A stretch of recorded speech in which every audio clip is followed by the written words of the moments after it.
Oh, we're live? You were live. Okay, so good afternoon. This is TNT Politics, and I'm Tara Van Dyke. Um, our episode today is on the cultural chauvinism and hypocrisy of Western feminism and women's rights, and some women's rights campaigners that the last 3 weeks have brought to the surface in light of what's going on in the Israel-Palestine conflict.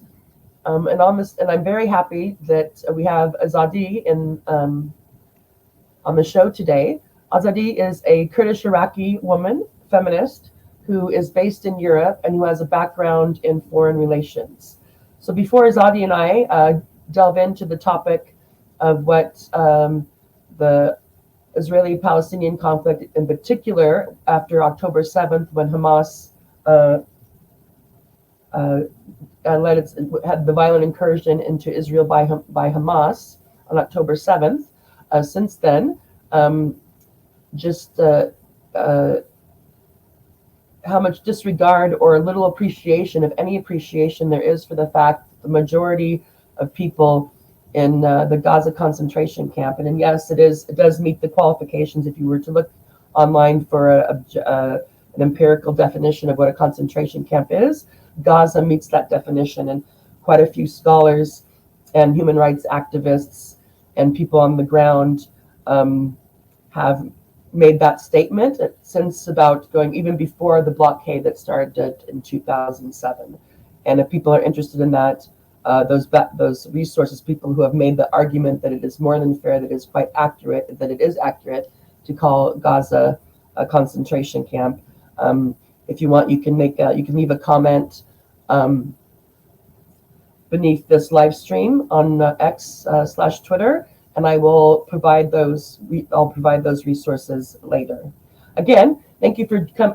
This is TNT Politics. This is our third episode, so we're getting our sea legs, so to speak. And so, for those of you who watch, we appreciate your support.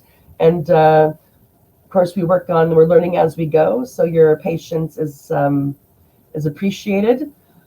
And I want to bring Azade up to introduce herself and to give us a bit of background into her story, being born in Iraq, and how she got to there from where she is now, someplace in Europe. For obvious reasons, Azade is anonymous, so that is why I'm calling her Azade, which is a beautiful name in Kurdish. I believe she'll correct me if I'm wrong, but it means freedom, I think.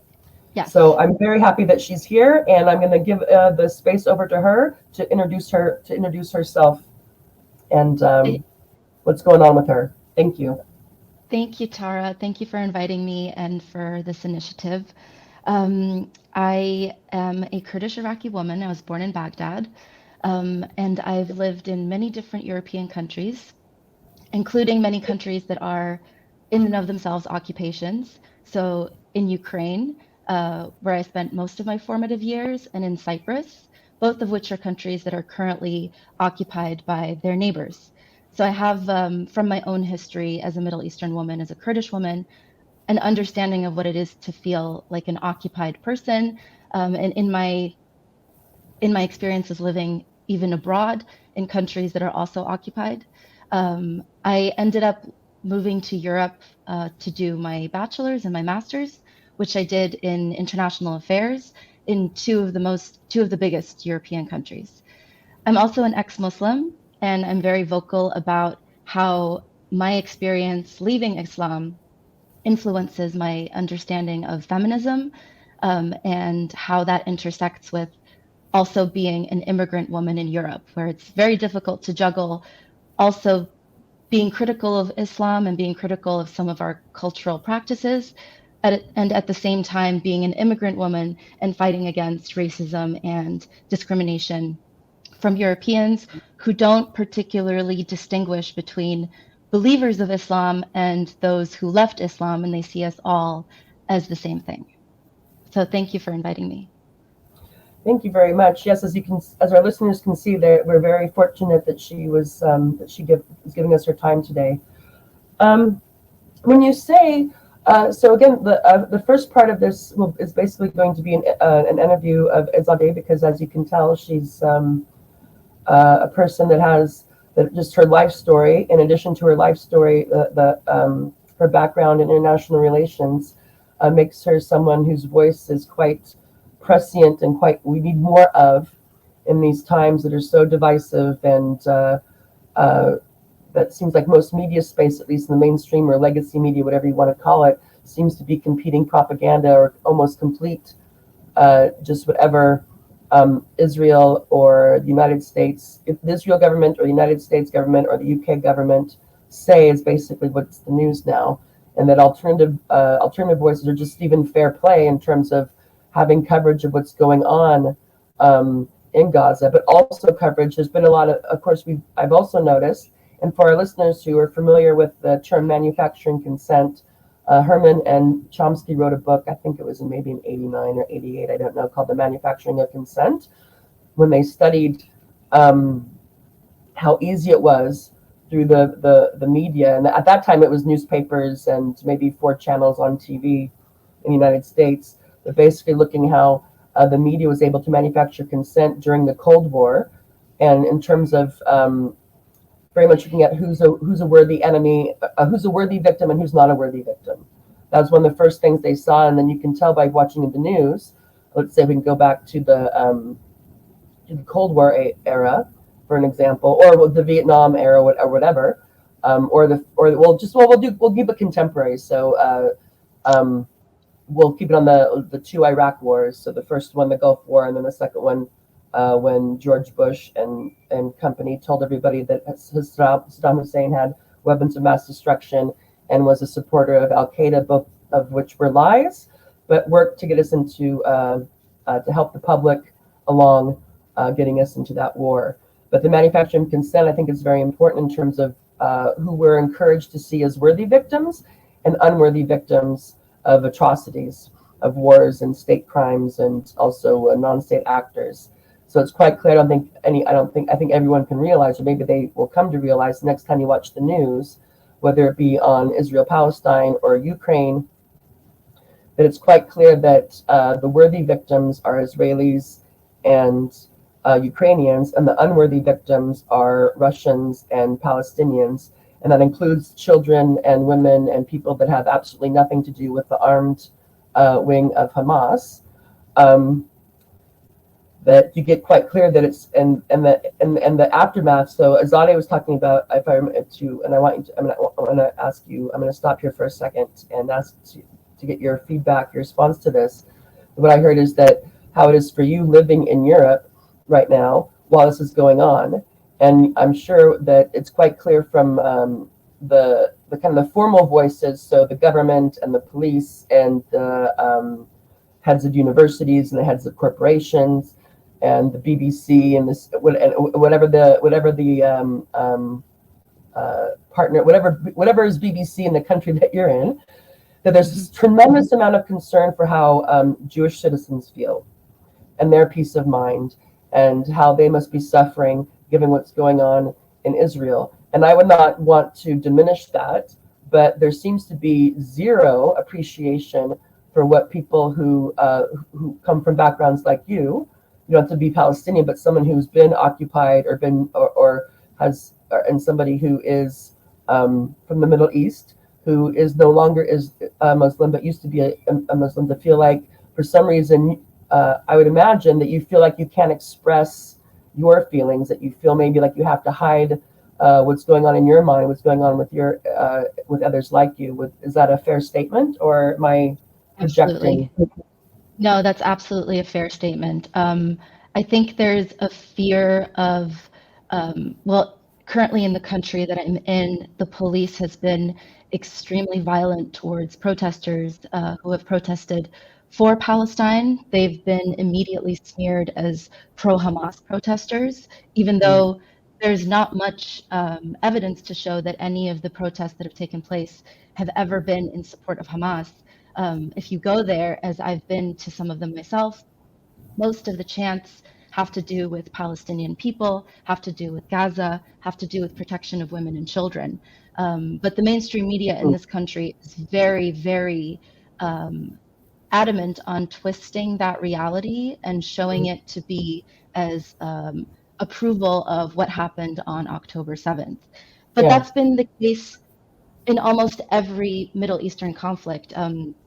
Anyone who's been in Europe for long enough will remember the demonization of Syrian refugees, Mm. and then remember also the open armed reception of Ukrainian refugees, which I fully agree with. And I believe that they were properly given what they were supposed to be given as refugees under international law. And I'm happy to see that many Ukrainian activists were very vocal about why Syrians didn't receive the same reception. But it's a very glaring difference, and there's no way to really see that difference as anything other than a result of racializing one group of people in a certain way, or using their religion, a demonized religion, um, as the excuse for why their pain is not valid. Yeah. Again, I can just um, I can. I've had pushback, so I too have been called every which thing. I mean, I'm a Hamas lover. I'm an anti-Semite. I'm a Nazi. I'm I don't know, whatever it is that I Yes, am. all of it. Yes, All that stuff. absolutely. Yeah. So, but however, I only get called that if I say something, and I'm aware of that. So if I say something on Twitter, trying to be like, or to saying like, well, actually, history didn't start on October 7th. This has been going on in earnest since for 75 years. There's a history here, and that, and trying to bring up occupation, apartheid, ethnic cleansing, collective punishment, all the stuff that's been going on, or basically just trying to, I'll get into that a bit later. I don't want to get too. I want to keep this more on the chauvinism and hypocrisy of the West when it comes to their values versus what happens when their sense of security or order gets pricked, and all of a sudden people become hardcore law and orders, and Yes. talking and acting like fascists. Actually, they wouldn't say that, but they what they call protecting Western civilization and liberal democracy. I say, well, that sounds a lot like fascism, but what do I know? Absolutely. It's like, and then they get mad. It's like, well, I'm sorry, these words have meanings, and we just like, what does this mean historically? Yeah, Yes. and if we look at what went on in the past, and then we see what's going on now, it's like, well, if it walks and talks like a duck, Right. you Well, know. I think Western But media go does, ahead, if I can just say something, I think please, Western please, yes, media stop me. does Start a going on. that's really interesting, which is to compartmentalize a lot of these conflicts and divide them up into small pieces, where you look at each small piece as kind of separate from everything else that's happened. And I think that's a really smart tactic to Yeah. distract many people who live in the West, who consume Western media, from being able to connect a lot of different dots together, which is why they're so adamant on September 7th being the beginning of the current situation, Mm, which it is the spark for renewed escalated violence, but it is not mhm. the beginning of anything that has happened in the land between Palestine and Israel. I'd also like to say one other thing that you mentioned earlier, which is that um, the pain of Israelis and the voices of Israelis are valued more. And while that is true, I still think that even in that, there's a Western focus on very specific types of Israeli voices that confirm the reality that they would like to confirm the narrative that the West would like to have, that the West would like to have their people believe in. So, for example, in Germany, there's quite a strong Jewish voice against Israeli actions. However, many of the activists that are active in, for example, Jüdische Stimme, the Jewish Voice, or Jewish Voice for Peace, Mm, are often ignored or even arrested. Some have mm. been kicked out of their jobs Yes. for speaking out, even though they are Jewish people in the country of Germany speaking out against what's happening in Israel. And yet the German machine is very adamant on silencing them and marginalizing them as well. So even within the Israeli camp or within the Jewish camp, there's a selection of what types of voices they're amplifying. And those are all voices that support a specific narrative. Yes, very much so.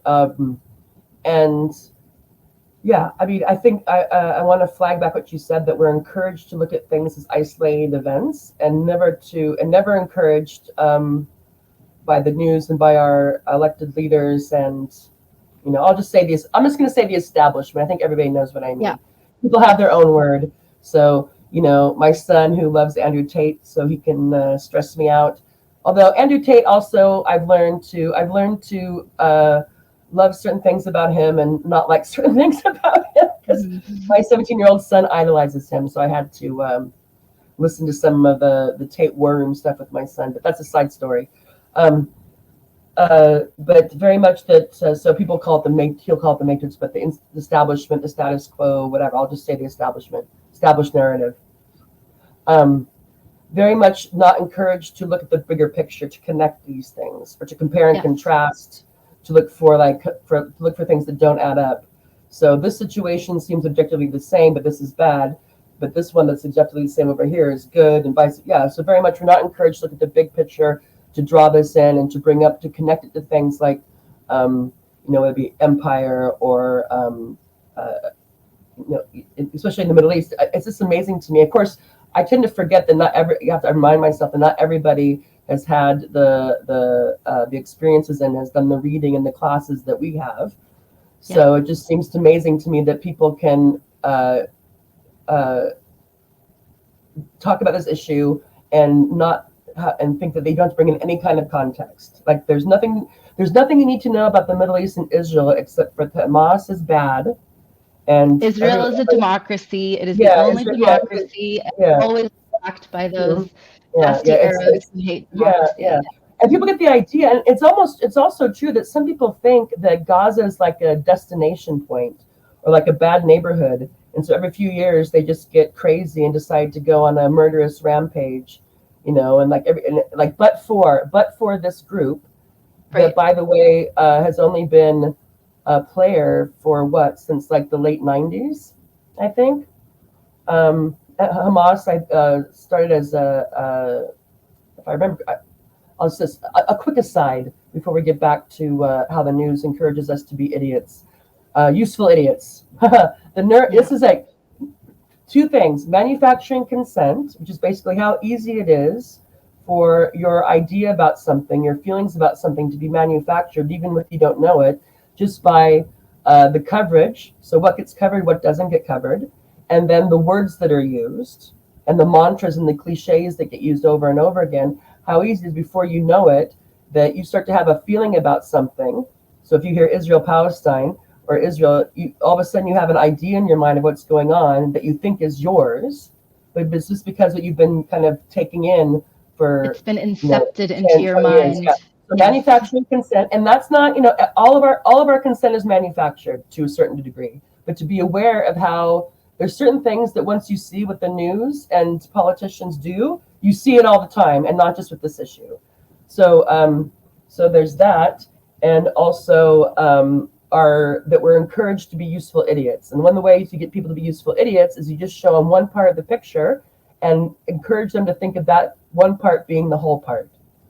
Absolutely.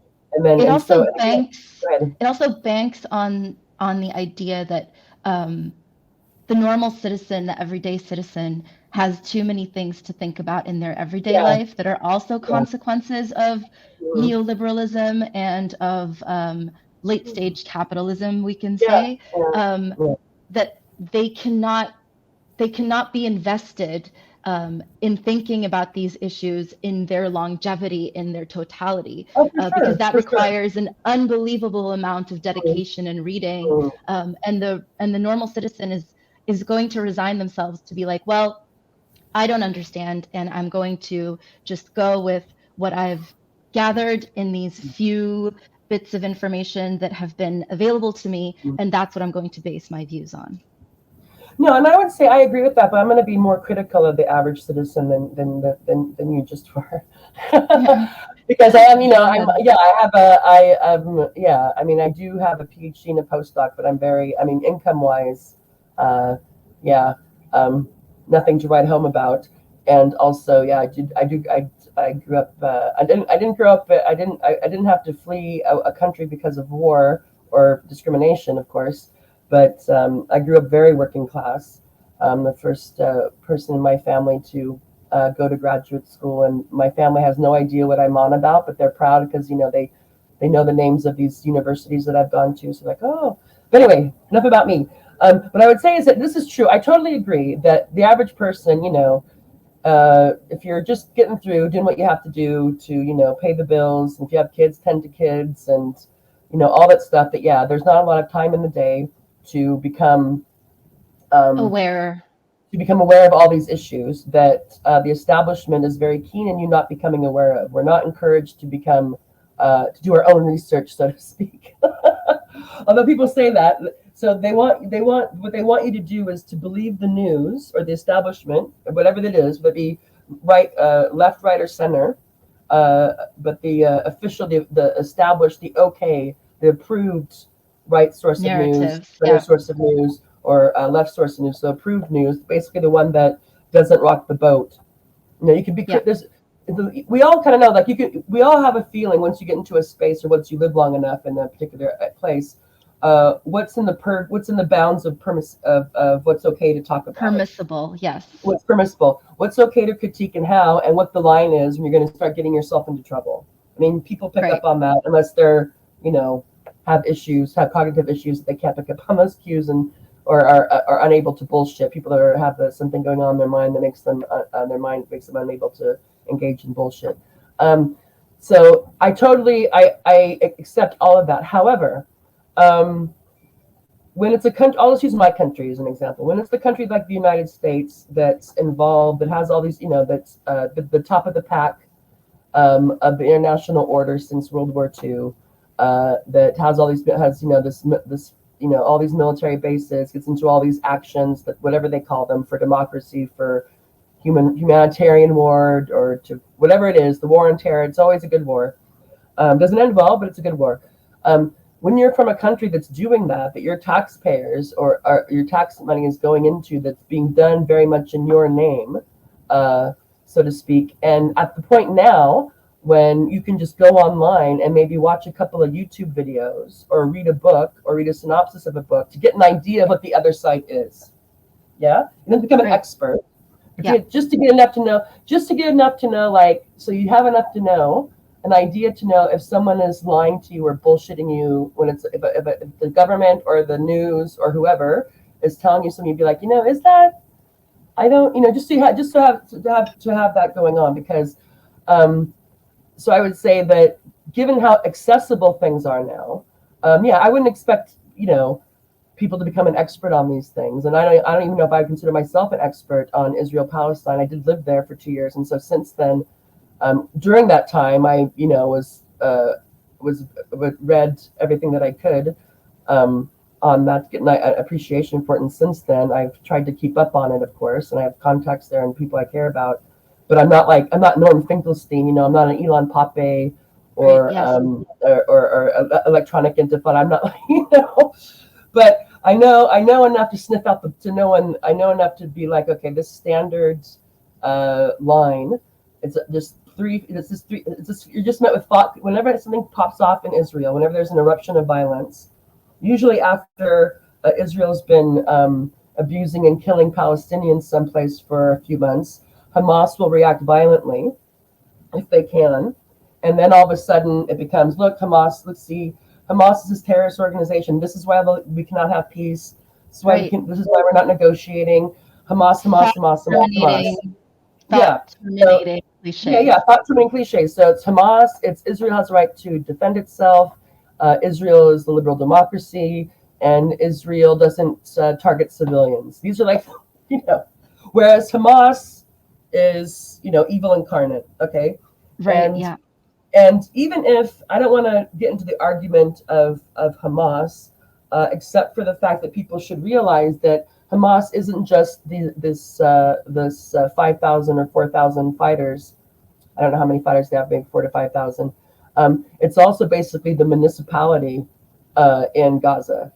So Yeah. they're also, so there's so that when you think about Hamas, there's like just think about our government, okay, but not official, not recognized by anybody, and very very cash strapped. Yeah, because it governs and it governs the inside of a concentration camp basically. But you have Hamas, the political part, so the municipality, so the they tried to provide the social services and the roads and lights the best that they can. Then you have the ideology part of it. So it's a fun as far as it's what's the word, fundamentalist Islam. So they're hardcore Islamists Yes. basically. Yes. Okay, fine. I'll be like fine. That's fine. And I agree Yeah. with that. And then there's the what do you want to? I call it the militia. Yes, Because the military wing. Yeah. yeah, the military wing, I'll just like the armed part. So the coercive part of the state. Yeah. So the police slash military slash intelligence, whatever that is. So ragtag, of course. Although some of the people that have been on the organization for a while there, I have to say this is, and I'm sorry to make light of this situation, Azade, but have you noticed that in these video clips that come out, how perfectly pressed the Hamas fighters' uniforms are? I mean, they're Yes, very I've noticed clean. that. It's like they're fresh out of like they're freshly sewn or something. I'm like, that's some top shelf uniforms going on there. Anyway. I think they have quite a lot of tools available to them, what they've developed in their tunnel systems, from what I understand. An unbelievably large stockpiling of resources and fuel Mm, and food that is yeah. separate only for the militia, for the military Mm, wing, and is not mm. shared with the people of Gaza. Yeah. So No. I do understand that. Yeah. And so the three parts. And so the part that you hear about all the time on the news, or that you would think that it's only the militia or the military wing. What Israel and the EU and the UK and lots of its citizens are encouraged to say the terrorists. Now, Yeah, it's a of very course, a lot of interesting go sleight ahead. of hand. It's a very smart sleight of hand. It's also one of the reasons why when Israel targets hospitals, it Mm, gets away with saying that Hamas operatives are based there, that there's command and control centers or weapon stockpiles. It's because they can use that argument and obfuscate between the administrative wing mm, of Hamas and the mm. military wing, and label them all as part of the same Yeah. organization. Mm, When we would never, we do have the idea that even in Western governments, that there's a separation between the different organs of the state, mm, and they do not. They run separately from one another, even when they do coordinate. But we mm. don't do that when we look at Gaza. We see it all as a terrorist group that's Yeah. in control of everything. Mm. And when I say, I try to use terrorism as a verb, so or as Yes, an absolutely. as an adjective to either describe how somebody feels or what the intention is. So of course, what Hamas has done in Israel over the years is terrifying. Yeah, Yes. if a suicide bomber goes off, when I lived in Gaza during the second Intifada, this is when the suicide bomber emerged there. Um, and I can't remember how many happened, but there was times when I was in Tel Aviv or Jerusalem when and not where the suicide bomber went off, but like maybe a mile or 2 miles away or something. I could have very easily have been there because when my colleagues and I worked at the international school in Gaza. I was a teacher there for 2 years, and Hmm. so when the border wasn't, if we could get in and out of Gaza, unless the border was closed because there was a military operation or because they thought there was one, or they were punishing, they wanted to punish people. Something had happened. They want to punish, so they could be, basically Israel before it was fully blockaded Gaza, and no one could get in and out except for rare exceptions. Um, the border was open probably, I don't know, maybe 70% of the time. Not for every Palestinian, but for foreigners who were going in and out, and for Palestinians who had were able, who The right documents. had the right documents, had some, because there are Palestinians, just like a lot of Israelis have dual citizen, have a foreign passport. Quite a few Palestinians who have either through marriage or through where they went to school, Yep. have maybe a French passport or a British passport or American passport. I mean, I don't know. I want to say maybe 20%. I don't know. So for example, yeah. So anyway, so it was possible to get in and out. It was challenging. It wasn't. I mean, it would take me a few hours, and if it was a Palestinian, then of course it would take them a lot longer to go through. But it was possible to get in and out if you were the kind of maybe the 20% that had the right documents or the right connections to be able to do that. They could travel in and out unless the border was closed. So my colleagues and I spent a lot of time in Israel because the culture in Gaza is very conservative. So there was four of us who were in our 20s to early 30s who were single, and so we would like to go to Israel when we could because we could wear shorts and tank tops and hang out at the beach and have a cocktail and nobody cared. So we did that, and oftentimes when we were there, we didn't tell people where we were living, Right. because for obvious reasons, because we wanted to have a relaxing time. Unless we're in East Jerusalem, then that would be different. So anyway, and where these suicide bombers tend to go off, they couldn't get close to military installations, which Israel also puts its military installations in the middle of residential populations, FYI. So I guess they also engage in human shields. But Oh, I so didn't they know would, that. yeah, so they would get themselves. So they would often be at on a bus or in a popular shopping district or at a bar or something. They would go out there. So so suicide bombers happened in civilian areas. They did. This is true. No one to dispute that. Right. And of course, Absolutely. the suicide bomber is a terror tactic. Of course, it is.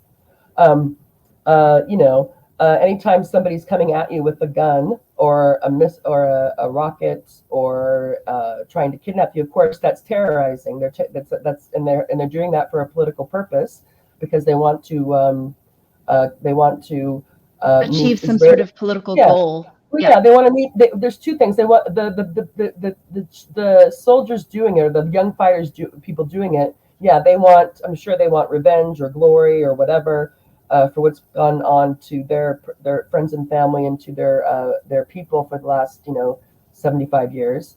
Um, However, the leadership of Hamas has political goals. So they want Israel to know that what you do is going to cost. If we can make you pay a price for what you're doing to us, we're going to do it. Yeah. And if the only way we have to do that is through lobbing our homemade rockets, and which of course have no guiding systems, they just land where they land. Yeah.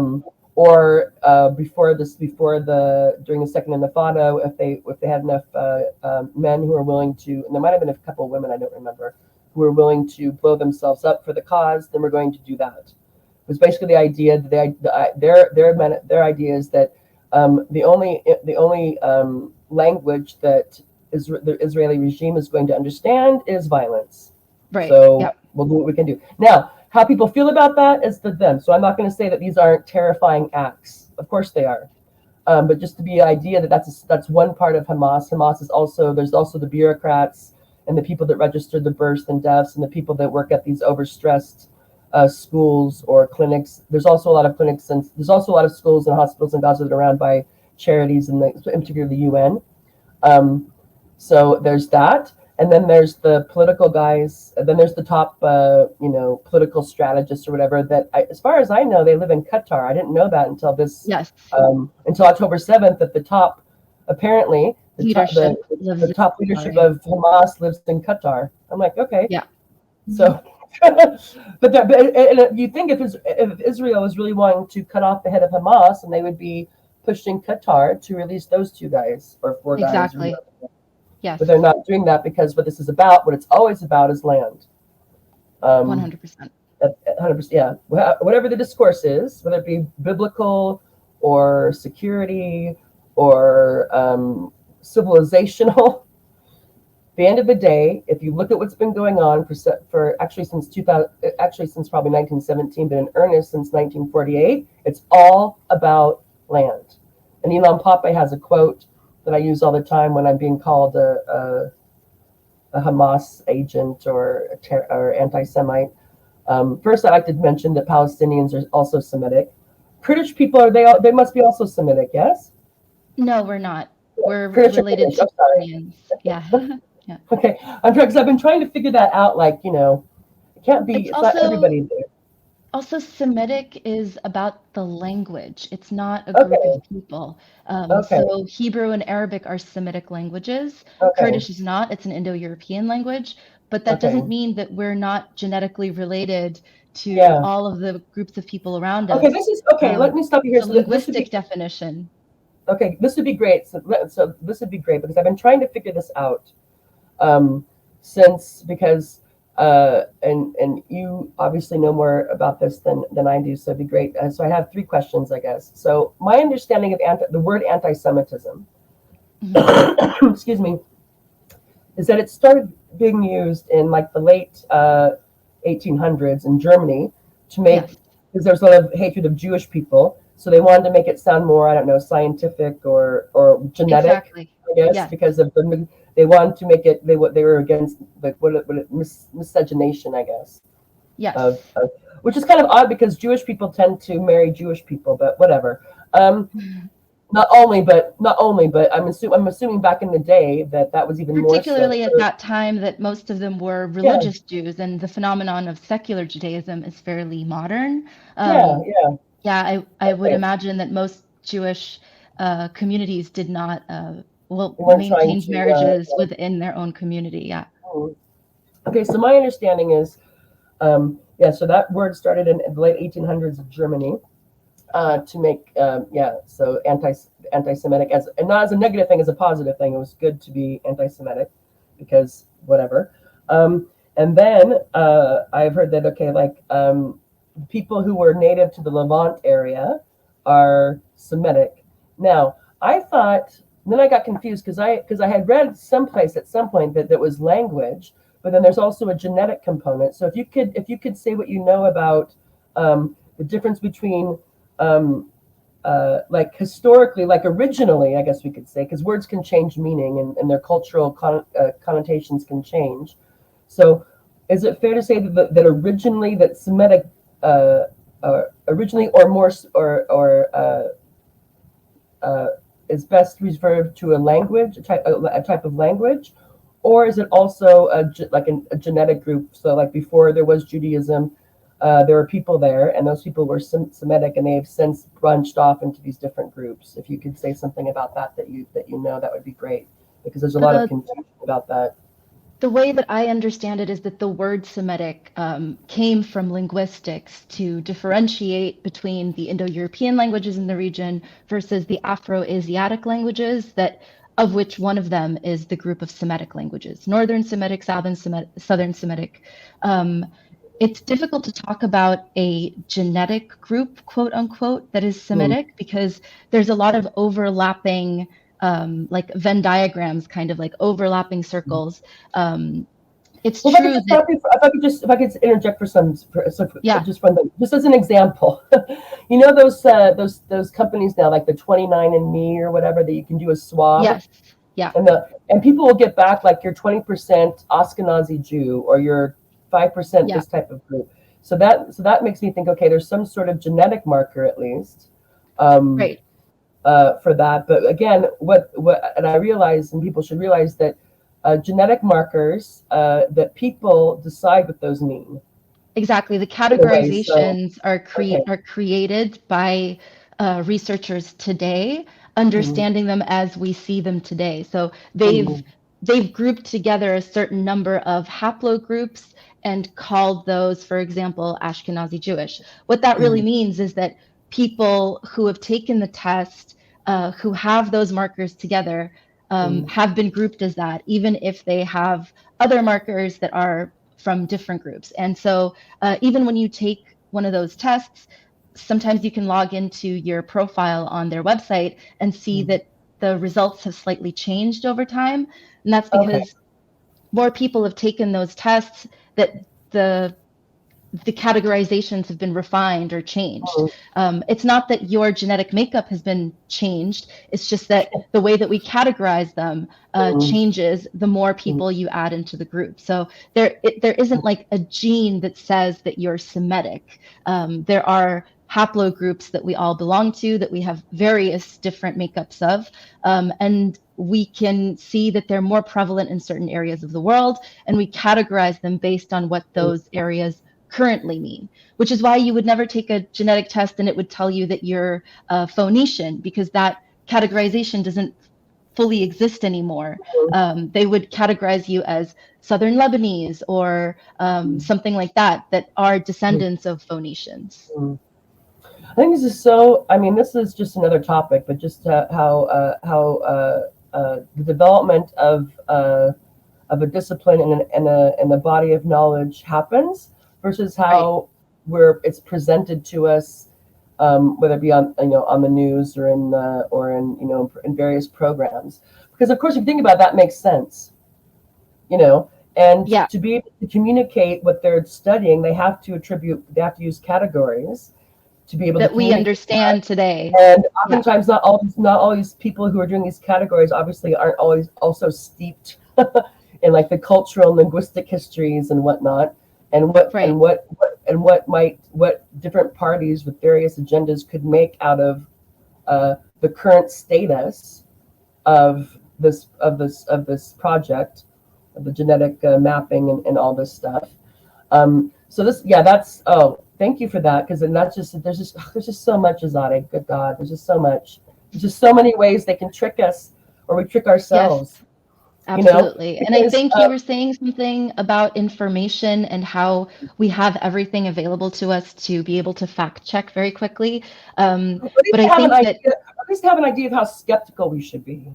So I kind of think of like a skeptical monitor. Like, how skeptical should I be right now of what this person is saying to me, or what they're trying to, and also what they're directly telling you, but what they're inviting you to go, the things you have to accept what they're saying. The axioms, yes.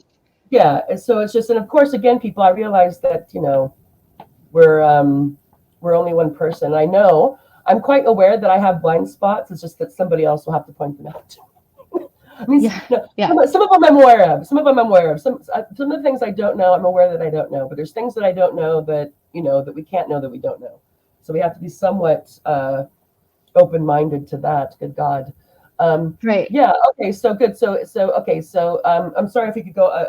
I think this is important. So people who are listening, we are going to get to our focus, or the second segment soon, about focusing in more on Western feminism and women's rights campaigners, and the kind of the hypocrisy and the chauvinism that's coming out since the events of October 7th in Israel-Palestine.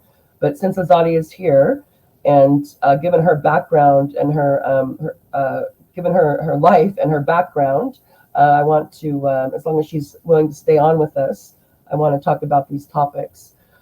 So if I could so basically what we've just gone over is that technically, I guess you could say, that Semitic is a linguistic term. So it refers to a group of languages. It originates as a linguistic term, which is why if you search what is an Arab, there are some definitions of Arab as a person that speaks Arabic. A person that natively speaks Arabic, which I happen to be a part of. I'm ethnically Kurdish, but my family taught me Arabic as my primary language. So under that definition, I would be considered Arab.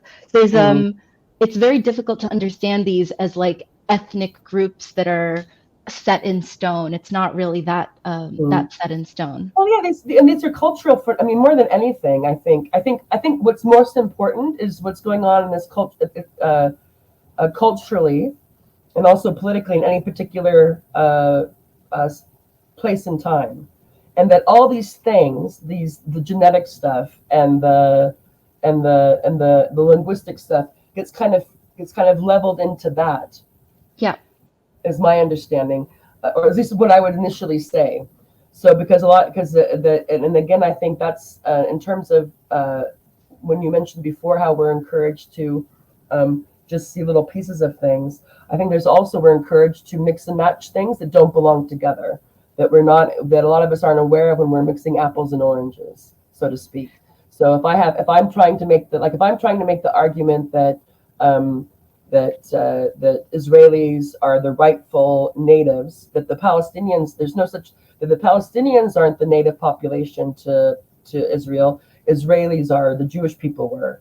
And then they go about and they have the stories that they learned in Hebrew class and the Zionist stories, but then they'll kind of want to pick and choose, this genetic thing over here, this thing over here, to try to bolster. It's like, no, that we're not making a political or ideological or theological argument. We're making a very empirical one. And you have to go, and then you have to go back. And if you don't know enough, like, well, wait a minute, I don't think that this means what you think it means. Yeah. Or people don't realize that if you just pick out something from something in the internet or one article and say, look, you'd be like, yeah, but what's the status of the debate in that area of study? This person could be an outlier. There could have been 5 papers debunking this person. Or things develop, so things that we used to think at one point, we realize aren't as established or need to be opened up. But again, in terms of how to evaluate types of information, especially niche or expert information, were also not included. So people can just say, see, look, this is this genetic thing. And so this also proves again that there's no such thing. The Palestinians weren't native to Israel. They were all from Syria or whatever people want to say. And I think a big part of that. And of course, to be fair, I can make the different argument. I could be like, no, the Palestinians are native to this area. And I could also pick and choose my little things and see, look at this, all this hard science. And create a narrative. Create a narrative. And I could have no idea. I could have zero capacity to critique or to absorb genetic. The weight of those arguments, to what extent that evidence is. Linguistic stuff. I'm like, I don't know. But I can say it like it is, and it looks really important. And people are like, oh my God, well then, of course, that makes sense.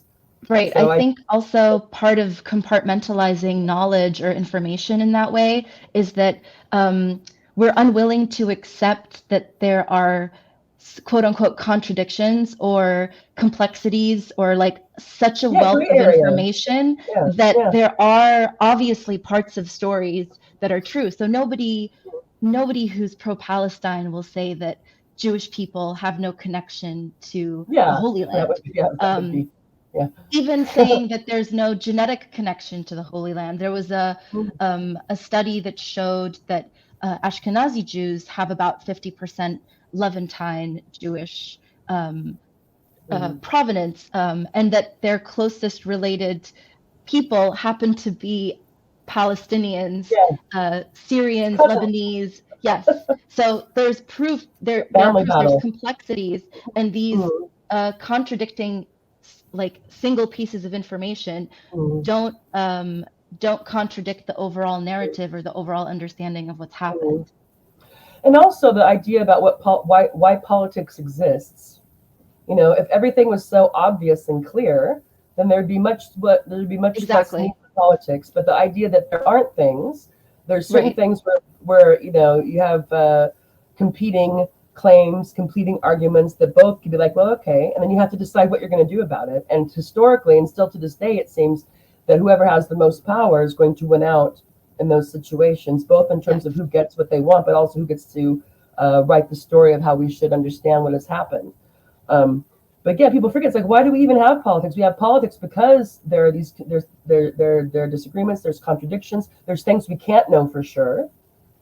Because that's why we also have freedom. If there wouldn't be freedom or free will or anything like that, if everything was obvious, if everything was empirically obvious, then and clear cut, then there would be no reason to discuss.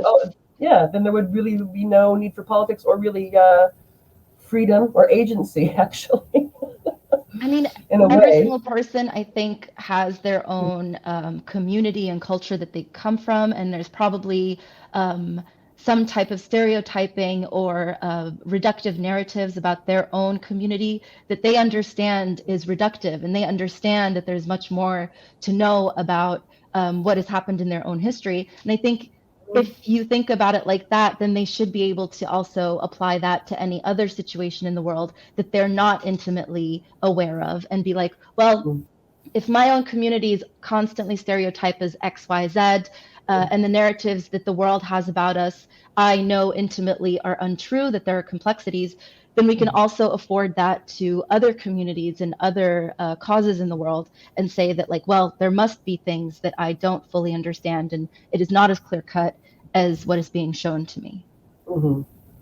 Yeah. And or to know that to know when you're fully in an emotional space, and you're Right, being totally overwhelmed by emotions and reactive and whatnot. right, You're like, okay, let me take a moment, especially if you're not in the middle of it. Like if you're in the middle of it, then you have to hide or fight or whatever's going on. That's different. But for us, outside of the situation, not in Gaza right now, or within range of where Hamas's homemade rockets can hit, then yeah, we can be like, okay, you'd be like, okay, let's just take a moment and realize that I'm acting emotionally, and that you would think you would want, at least once that tempers down in your mind a bit, you would want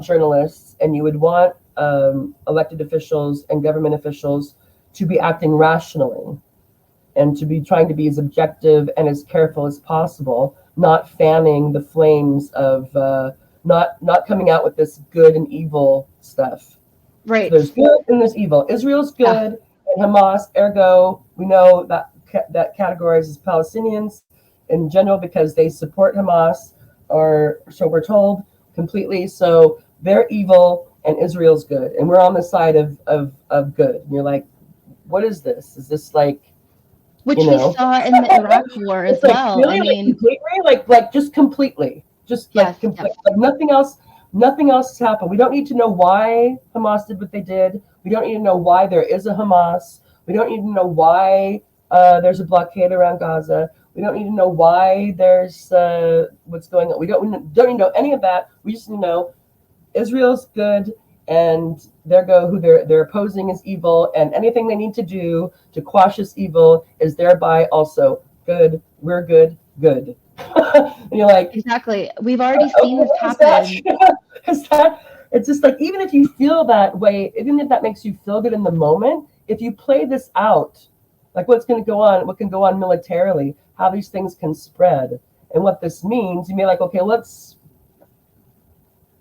Yeah, and it's fine. The average person, whoever, have all your feelings, whatever you want. But you would think that when it's most all the institutions and elected leadership, the people who do send the money and the bombs, the people who could pressure for a ceasefire, yeah. And a ceasefire doesn't mean you're saying who's good and who's bad. It's just saying, let's have a ceasefire right. so Yeah, that we can try to keep this from, so we can reduce the loss of innocent life as much as possible for everybody. Yeah. But even yeah, that is, you're on the side of the devil. Like, well, right. okay. Well, we And saw this so, happen in the Iraq War, and now 20 years so later, Ukraine, I and would say yeah. that the majority of Americans are capable of looking back at the Iraq War and saying that we as a population were lied to, our emotions were instrumentalized Mhm, in order to manufacture this consent. And mhm, we should be able to see when that same rhetoric replicates itself. So I think Netanyahu was on TV yesterday saying that Iran is the axis of, this time oh they God, used the axis of terrorism, and that this is a civilizational war. And we should already be able to recognize those been as there, done uh, that. yes, been there, done that. How are we recycling the The same fourth rhetoric time from will the work. Iraq It's War? not I funny. The fourth know. time will work. Yeah, but it's This time will amazing how it work. does work every time. It really it ends up working Yeah, for because somebody. we've compartmentalized it. Yeah, yeah, for Mhm, somebody it does absolutely, mhm, but for enough yeah, people that they go ahead with the mhm. policies and strategies that they've wanted to go ahead with from the beginning. But Yeah, yes, there's been people who've been waiting in the States for a long time for whatever they really have it out for Iran. They've been waiting yeah, since the first George Bush right. presidency, or Herbert Walker Bush. Yeah, yes, the dad. Okay. Yeah. Oh, so let's. We're almost going on 54 minutes. I don't know how much time you have. I do want to talk specifically about Western feminists and women's rights campaigners in Yeah. response to this, what's going on. Do you want to take a couple minute break and then come back and do that, or should we just continue? I'm fine to continue Okay, if that's so okay for you. no, it's fine. I have my coffee and some water and all kinds of things here. I just thought if you had to, wanted to take a bit of a pause that we could do that, since I'm in charge of the stream, it seems. Okay, so again, all right. So for those of you just tuning in now on the live stream, I don't know how many people are, if any, but this does stay up. Azade, this does stay up permanently unless I delete it from my Twitter feed. It will stay up in perpetuity until I delete it, or until the powers that be close Twitter down, because they're not quote unquote blocking. They're because Elon is allowing too much disinformation, which means information that contradicts their story. Yep. And they don't like that. But until that happens, it'll be available. So it's so I'm guessing you know how that works. Okay, so again, this is TNT Politics. I'm Tara Van Dyke. I'm very happy that I have Azade here with me, and she is a Kurdish Iraqi feminist who's currently based in Europe, and she has a background in international relations. And if you've been listening to the first part of our conversation, she's quite knowledgeable about a variety of other areas. So now I want to talk a bit about. I want to switch focus to Western feminism and women's rights campaigners in light of what happened in Israel on October 7th. And I'll just basically any of us who are feminists, or who are aware of or have studied feminism, because you can go to college or read books on feminist philosophy and feminist theory and women's studies before it was taken over by gender studies. That's a topic for a different time. Know that there's been this issue between Western feminists and non-Western feminists, or between what it used to be the North and the South. I think is it still the global North and the global South.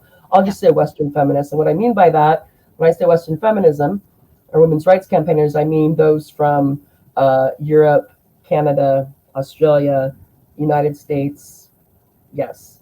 Realizing, of course, not every feminist who lives in those countries is white, but they are in a culture that is very much obviously a Judeo-Christian white dominated culture. Obviously, there's class differences, but just because we might get into class, but we'll see. There's a class distinction here as well. But so I just want to say that I'm speaking in generalizations, realizing that of course not every Western feminist looks like me, meaning white and born a native. Well, yeah. You can tell by my accent I was born in. Euro-descendant, yeah. Thank you. I'm trying to think of what am I? I'm Euro-descendant, yeah. So I have yet to try to activate my right to return to Denmark and Germany and Scotland, which is based on basic family histories, where my great grandparents or great great grandparents came from Europe. Denmark, Germany, Scotland back in the day, and 4 generations later, here I am. I have not tried to exercise my right to return to any of those countries. Sorry for the dig, Israelis. But so yeah, I'm sorry, I'm rambling. I had a long night with a sick kid. However, so what has come out? So anybody who's aware of this knows that there's been a rift. So this idea that kind of like Western women saving non-Western women, or Western feminists wanting to save women or from their culture, basically to rescue them from their culture and whatnot. So with some people will call it chauvinism. Some people would call it maybe patronization. Some people might call it racism. Not the kind of, the people who do this they think they're being kind and generous and wanting to help. They want to help these poor women who have internalized the sexism and patriarchy of their non-Western cultures, because we all know that Western culture is patriarchy free and sexism free, Yes. and no one gets raped in a Western country. No Right. one gets harassed in a Western country. It's a paradise for women, rich to poor, Absolutely.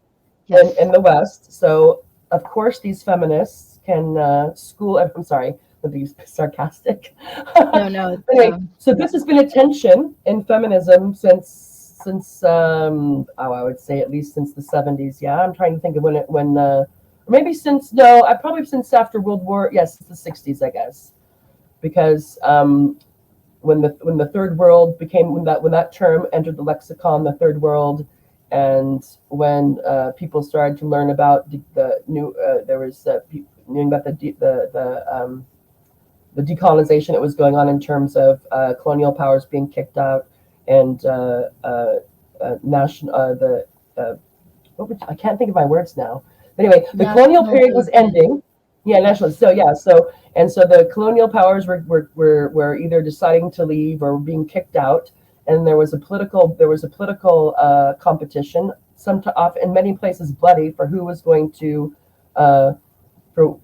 take political power in all those countries. So some of it was fairly nonviolent, but a lot of the times was violent, fighting over who was going to be in charge of all these former colonies once the colonizers left or let loose of their political control of those areas. Right. So since then, there's been this divide. And I hadn't thought about it very much because, again, I don't even know. I go back and forth. Like if someone asks me if I'm a feminist, I'm like, okay. I'm like, am I for women's rights? Yes, I am for women's rights. Right. Yeah, Yes. I can totally say that. My feminism has, and again, for people who don't know anything about it, this might not mean anything to you. So if I first and second wave feminism, most of that I can totally be on board with. And there's writers and philosophers from those periods that I very much have. I've read their books, and then certain things you just kind of take and they just become part of it, kind of like your cellular memory in your head. So whenever my intellectual switch or my critical switch is turned on in my head, there's always going to be some of these a feminist critique. There's always going to be a Marxist political economy critique. There's always going to be now also kind of a psychoanalytical kind of Slovenian school, so to speak. Right. I know that because my knowledge of Lacanian and Freudian psychoanalysis has been through my bad romance with Slavoj Zizek. And I say it's a bad romance. I say it's a bad romance, if I may, because it's my show, so people, obviously want to hear about me or not. But since, Azade here and I are talking for the first time, so I just feel like we're at a cafe just chatting. During my third pregnancy, I was sick the entire time. So from like 4 weeks, from the first missed period to when I gave birth, I felt like I had a serious stomach flu for like 9 months. And so the only thing I could do, the only place I felt like I wasn't going to throw up was laying on my side with a couple of well-positioned pillows. So basically all I did, as much as possible. So I laid in bed as much as possible, even though I had 2 other kids. But I had to. My mother-in-law was close by, so she could help me. Thank God, because who knows what I would have done. Because some of it had to work. So my husband had to work. Anyway, so I watched a lot of YouTube, and I was actually watching a David Harvey. I don't know if you know who he is, but he's a well-known Marxist geographer and an urban studies guy who I've read. Yeah, he's been very germane in my actual research, but we're not talking about my research now. Anyway, so I was watching something he was doing, and how they play another video, and Slavoj Zizek comes on, and I was like, who is this crazy man? And I was just really intrigued by what he was saying and this whole mannerism. So I got a book. I don't know what book it was, but it was I think it was the End Times or anyway. So, but anybody who knows how he writes, oftentimes he expects the reader to know a lot. And his structure is kind of like, is not really, it can be difficult to figure out the kind of method to his madness. And so I read the book and I thought maybe I understood like 25% of it, but I was very intrigued. So ergo, I went on a kind of side hobby of trying to figure him out, and then also then the combination of Marxism, of Marx, not Marxism, but Marx, Lacan, and Hegel. Which, if anybody knows, Marx compared to Hegel and Lacan, Marx is like reading a bedtime story. I mean, it's quite easy. Yeah. But the reason why I say bad romance is it had zero to do with my research. It had zero to do with my professional life. So I was like, why am I spending my time? But anyway, so sorry. That's where. So that's one thing that comes in whenever I have my kind of my critical or intellectual switches turned on. Also, a political economy one, Marxist political economy one. And then also a feminist one. That's just in me now. But very much, I would say, second wave, primarily, first wave a bit, but third wave in terms of postmodern, in terms of sex work is work and pornography is liberating, and sex doesn't matter. It's just whatever personal feeling you have in your head. So kind of the Butlerian, ultra postmodern, focus on discourse. Focus on discourse. There's no truth. There's just multiple truths, and nothing can be. Anytime you want to put your truth over my truth, you're oppressing me, and whatever. That type of. I appreciate there's people who like it and are really into it. That when people say feminist, that's what they mean, and then I am not a feminist. Right. When people say feminist, they're referring more to the second wave and the first wave and the fight for equal rights. And the improvement of material conditions of women all over the world. Yeah, there you go. Within their specific cultural context. So for that feminism, that's fine. So anyway, so that was a bit of an exegesis, but whatever, it's fine.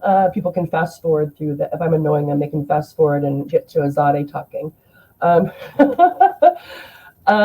So again, so there's been this riff. I guess probably since the 60s in feminism.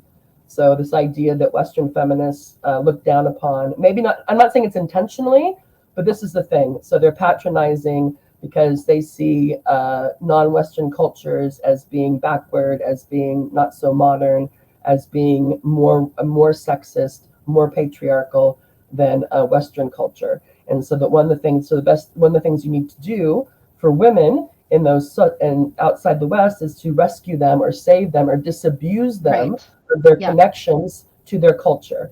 And this has been called to be nice, or to be like an academic term would be the cultural chauvinism of Western feminism. Some people might call it racism, white woman's burden or Western woman's burden or something. We have to take care of our traditional sisters who have yet to cast off the chains of their their religion or their culture, basically. So would you like to add something to what comes to mind on the topic of the cultural chauvinism or hypocrisy of Western feminism?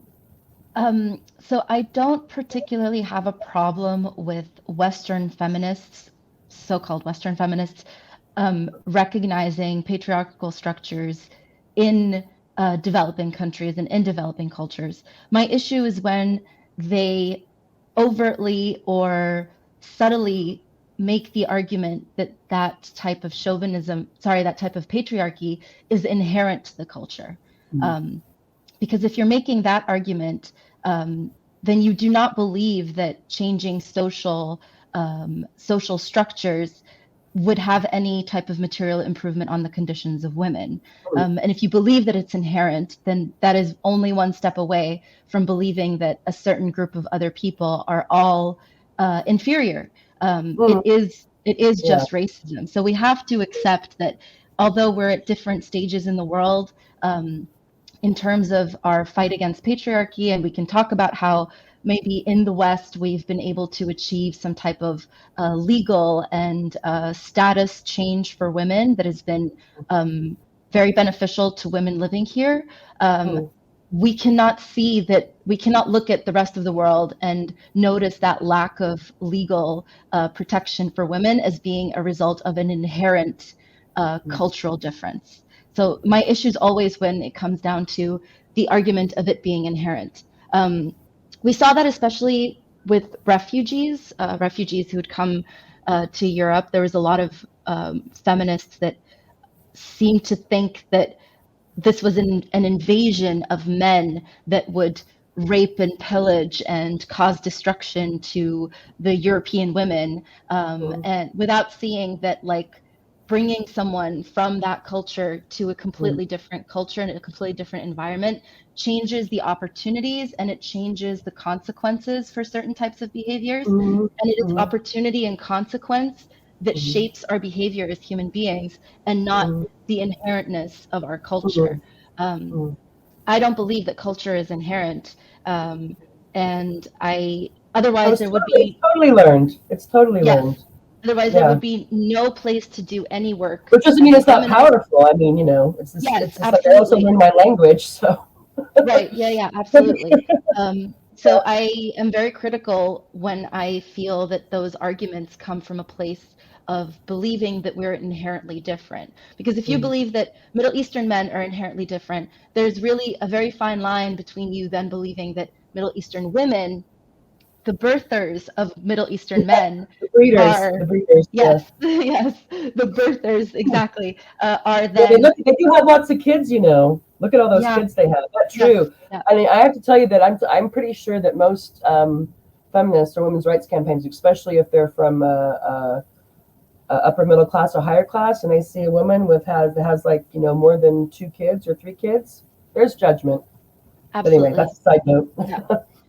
There's judgment, but they also don't realize that there's European populations that engage in the same types of behaviors that are ethnically European, culturally Mm, European, but it is the structure of their society and the opportunities and the consequences to things that they have in those specific societies that lead mm, women to choose a life of having more children or having fewer children. mm, We can look at Eastern Europe as a whole, but we can also look at, for example, Roma populations in Eastern Europe, and how those cultures replicate themselves differently. Um, mm. so I cannot have any respect for someone who calls himself a feminist, but then falls on the argument that there are certain inherent qualities to culture.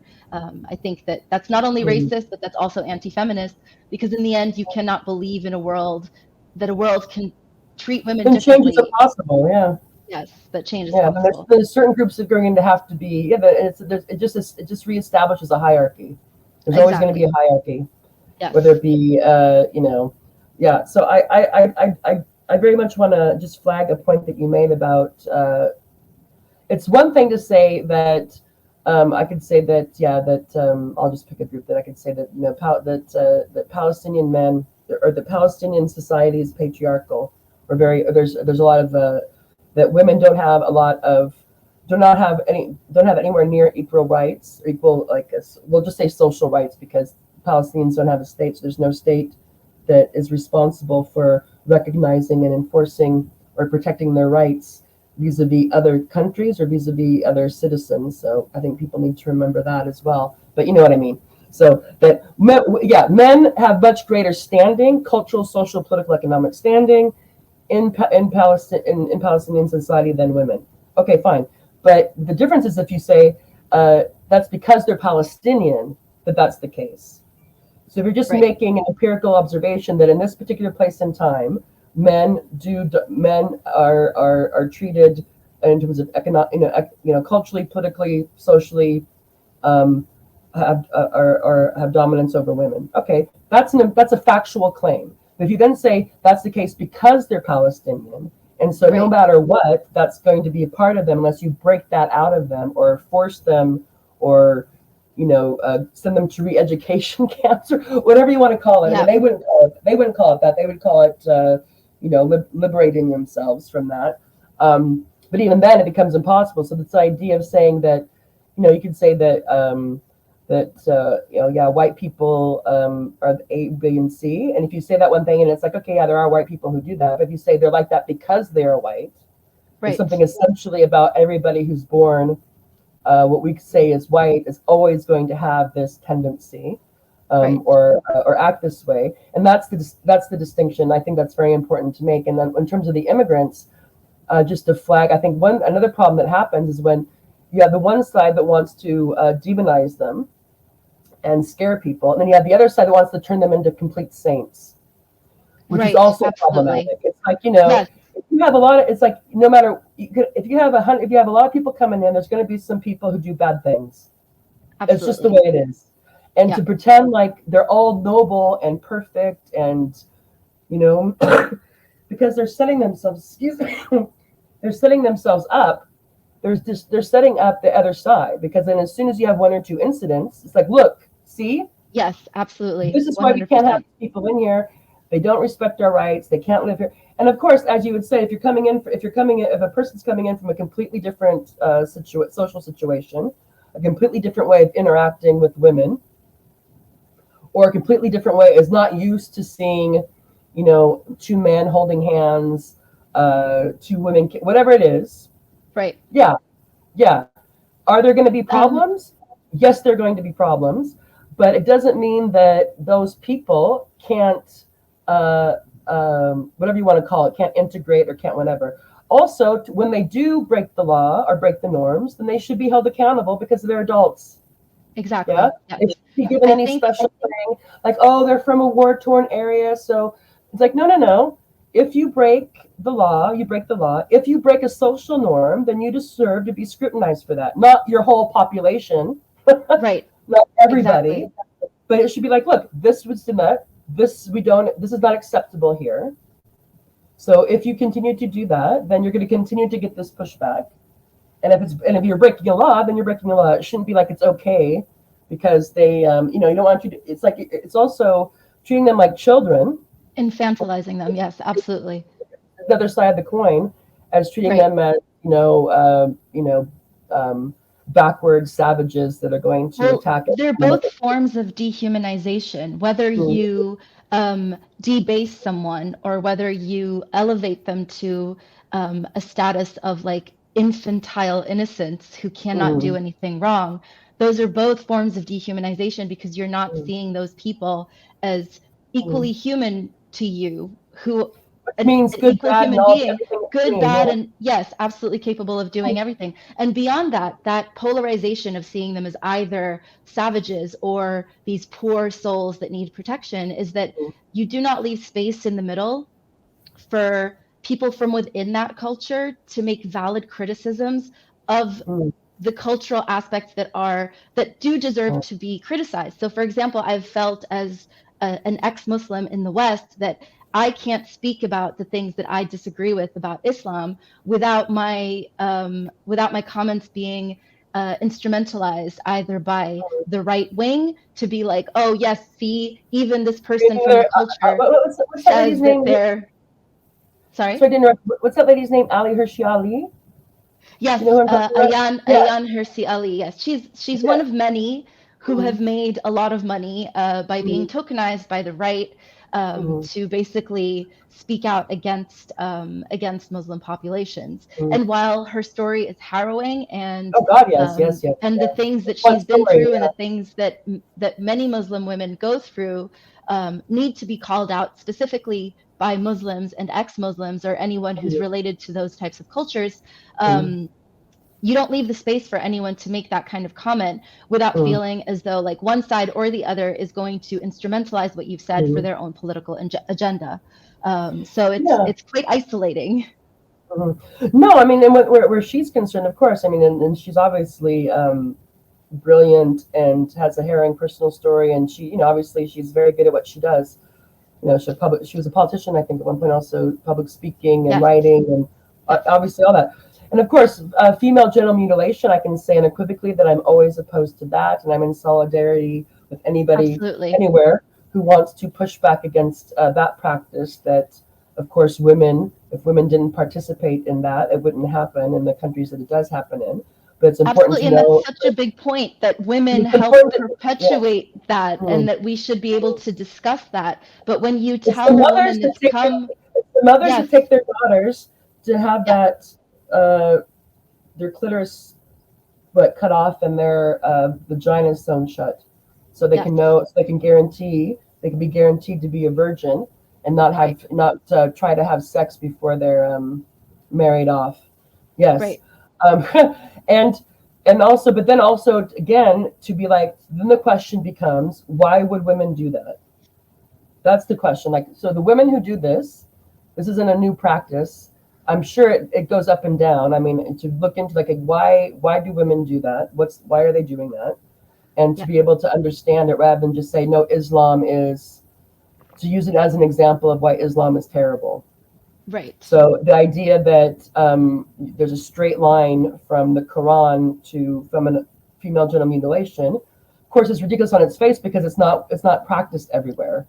Right. It Um, also doesn't exist in the literature, in the yeah, religious literature of yeah, Islam. It's a cultural practice yeah. that even exists in non-Muslim communities in some of these countries. So it's not a Muslim practice. Mm, But also when you make the connection that it is Islam that is at fault for this, you also mm, can't convince the women that carry out this practice to mm. stop it because Yeah, they perceive it as an attack on being a their good the Muslim. Yeah. totality of their identity rather than just the specific practice.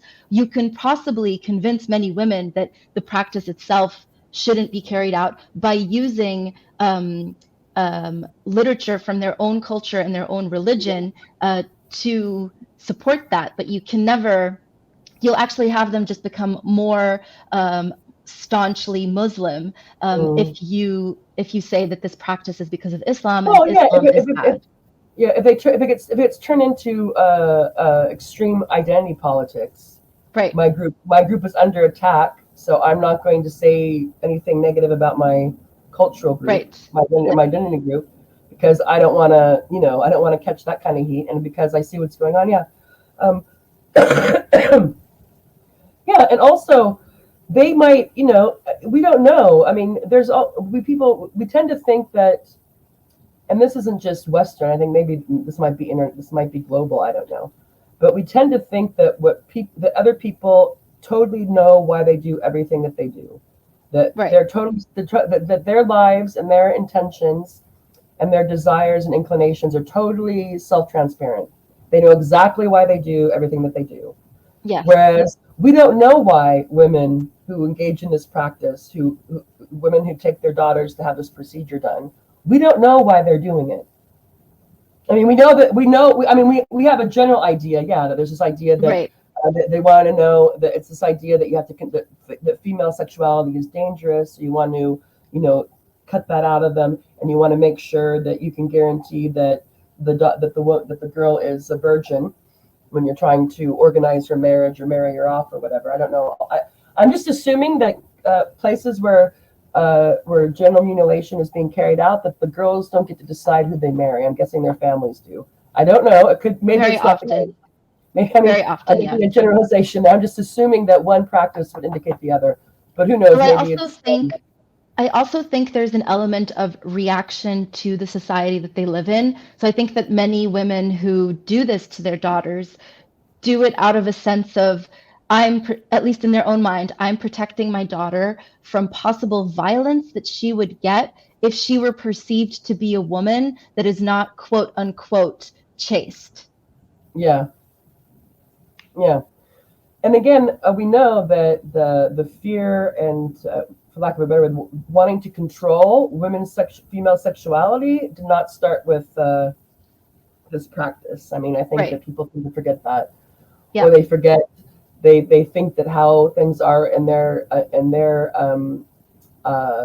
life is how it's been for a very long time, or since something happened, since women have made progress in terms of in my culture, my country, then what's wrong with these other people that didn't do it at the same time?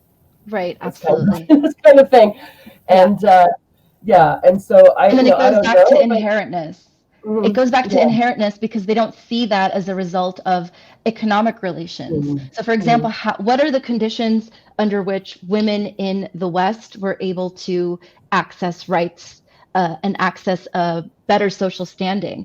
It's actually quite mhm. it's a modern Well, phenomenon. bodily It's not like, autonomy, yes, that it's you're fairly that you don't have modern. even your husband can't rape you. That's a big one. That's nice. I mean, in Yeah. Germany, That's a good one. that only became a reality in the 90s when they Mm, passed the law that rape within a marriage is actually rape. So mm, we seem to think that we live in this like status quo of like what is now has always been, but we mm, forget that like with the rights that women in the West have gained are fairly modern. mm, 100, 200 years ago, a lot of the practices looked exactly the same as they do mm, in much of the developing world. And mm. there's specific Well, no, I mean, conditions my that were mother-in-law, raised that brought yeah. that. Mhm. My mother-in-law in Holland, she couldn't get a bank account when she got married. She Yeah, was married quite a few years before she could get a bank account of her own. That's in right. Holland. And people Yeah, think Holland is the bastion of liberal, also very open. And of course now, yeah, comparatively. And I think also we forget that, or maybe we're not forgetting now, or we're being reminded now that rights can be taken away, that gains can absolutely. be lost, especially in times of economic hardship and times of war Right. and times of cultural battles. These things, women are always going to be uh, An ecological way more panic. vulnerable than Yeah, men, especially in the less economically secure you are, the more vulnerable you are to that, because you cannot, the more you need, the more you're dependent, economically right. dependent or socially dependent on a man, whether it be your father or your husband or your son, these things will touch you, or they can touch you. Right, Um, absolutely. so I agree, because it's just that yeah, and so I think that practice for Ali Hushi Ali and what she went through, it's like, yeah, I'm glad she escaped. I'm glad she got out. I'm not. I can totally understand uh, the position she, just from her personal experience, Right. her animus to what she would call the Islamic world and the religion. However, uh, if you look at it objectively and historically, you know that it's ridiculous uh, to slander an entire religion and culture based on some of the practices of the people who subscribe to it or who are a part of it. Because again, I'll use a Dutch expression since I'm thinking about my Dutch mother-in-law, measuring with two cups. Right. So if it's a culture that we're used to seeing as separate from us, or othered, the other, it's another Yeah. nice academic term, um, then we tend to have to pick a couple of things that are the most terrible aspects or acts that go on in those societies, and use that as demonstrative of the whole thing. Whereas Absolutely.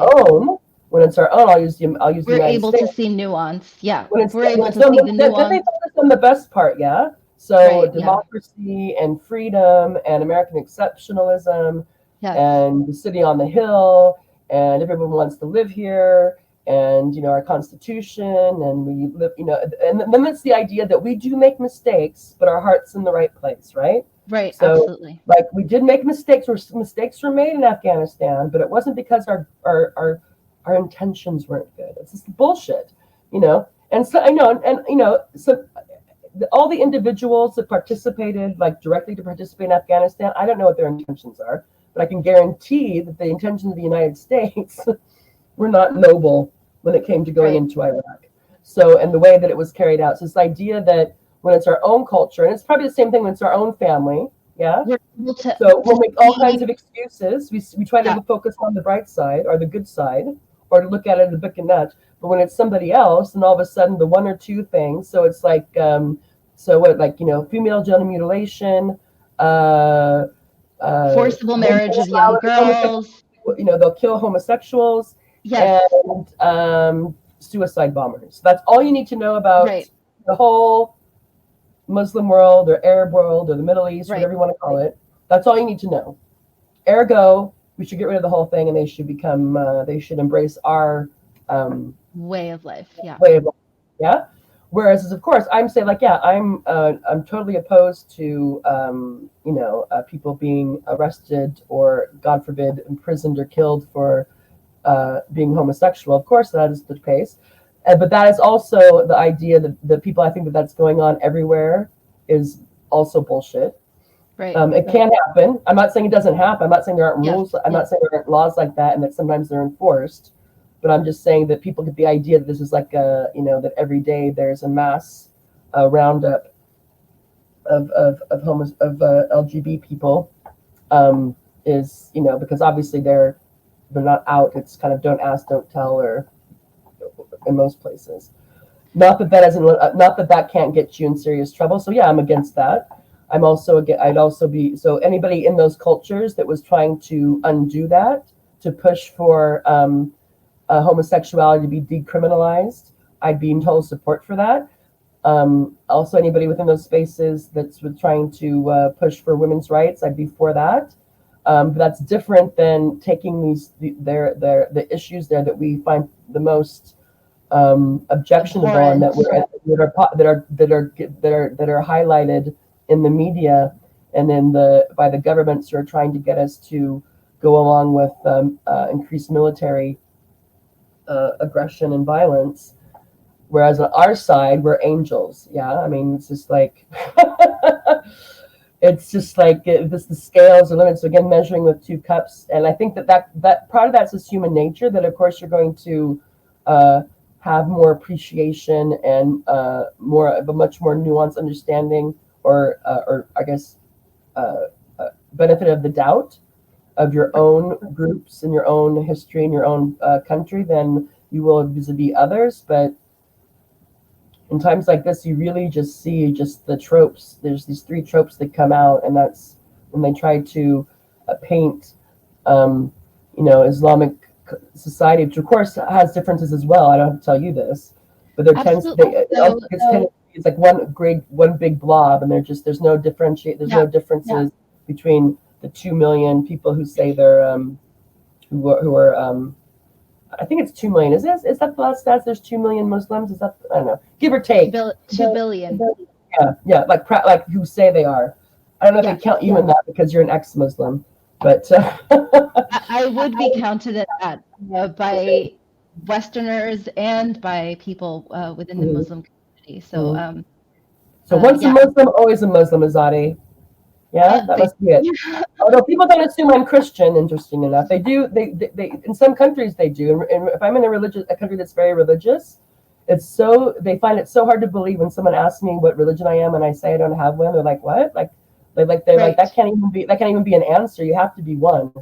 Right. Or they think that your straying away from religion is a temporary fact, and that you will eventually return to the belief systems of your ancestors. Absolutely. No, Muslims are not a monolith. There are huge differences between Muslims all around the world, and the practices and the experience of, say, Ayaan Hirsi Ali is not something, it's not the median experience of Muslim women. It's not something that you can say any specific Muslim woman anywhere in the world has gone through. I don't know anyone personally from my community that has gone through female genital mutilation. And I understand that there's a possibility that people don't talk about it openly, but it's not something that that is so well known that I would say that, like, yes, I've heard about it happening. And so when people like her speak out from her perspective, I think I think it's instrumentalized and it's extrapolated to apply to all Muslims. And I think that the right wing does that very specifically for their own narrative and for their own objective.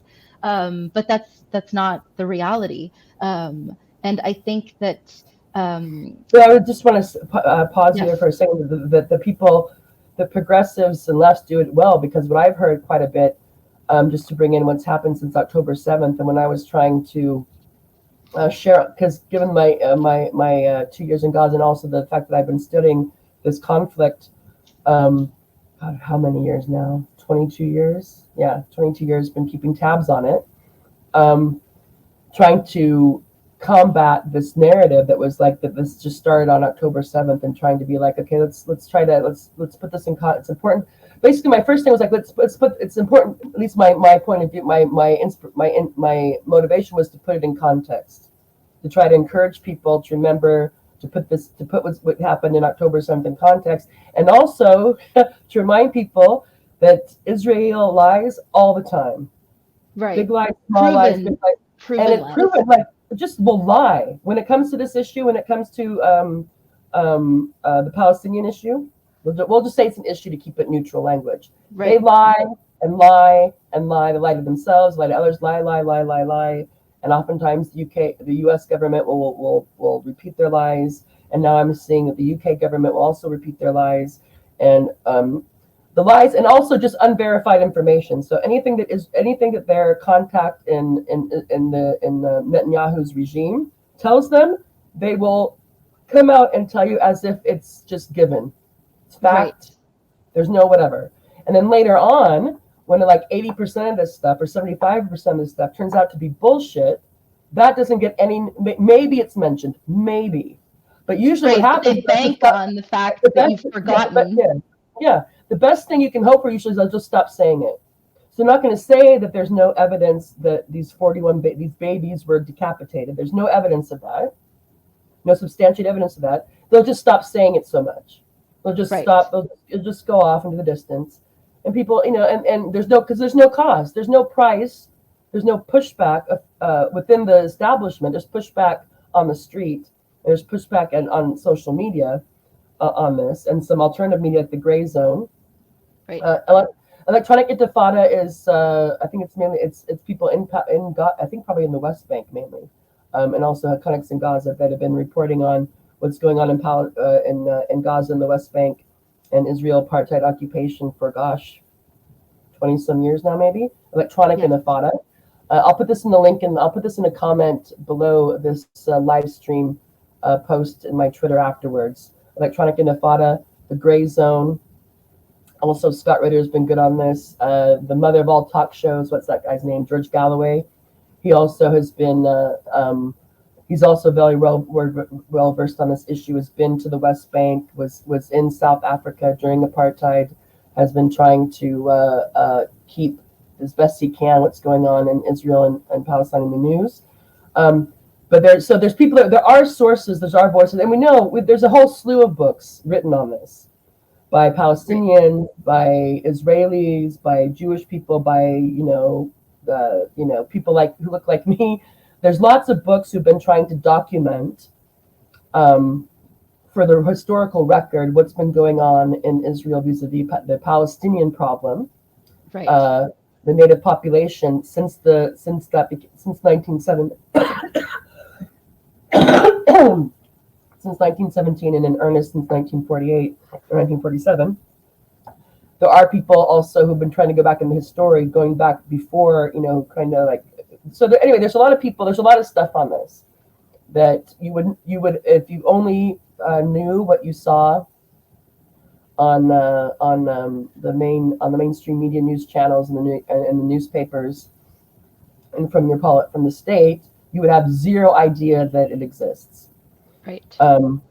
So I think that's so anyway, but again, the idea that they can Israel lies. But I would say that you should, and not just Israel. At this point, I mean, given what we just went through, and if you're my age, if you're in your 40s, and you've been through the propaganda that has been used to get to rationalize unnecessary wars and war crimes, technically war crimes, but the United States isn't a signatory to the International Criminal Court and other things, so they can't be. Yep. Yeah, they won't let their people. They won't let their war criminals be held accountable.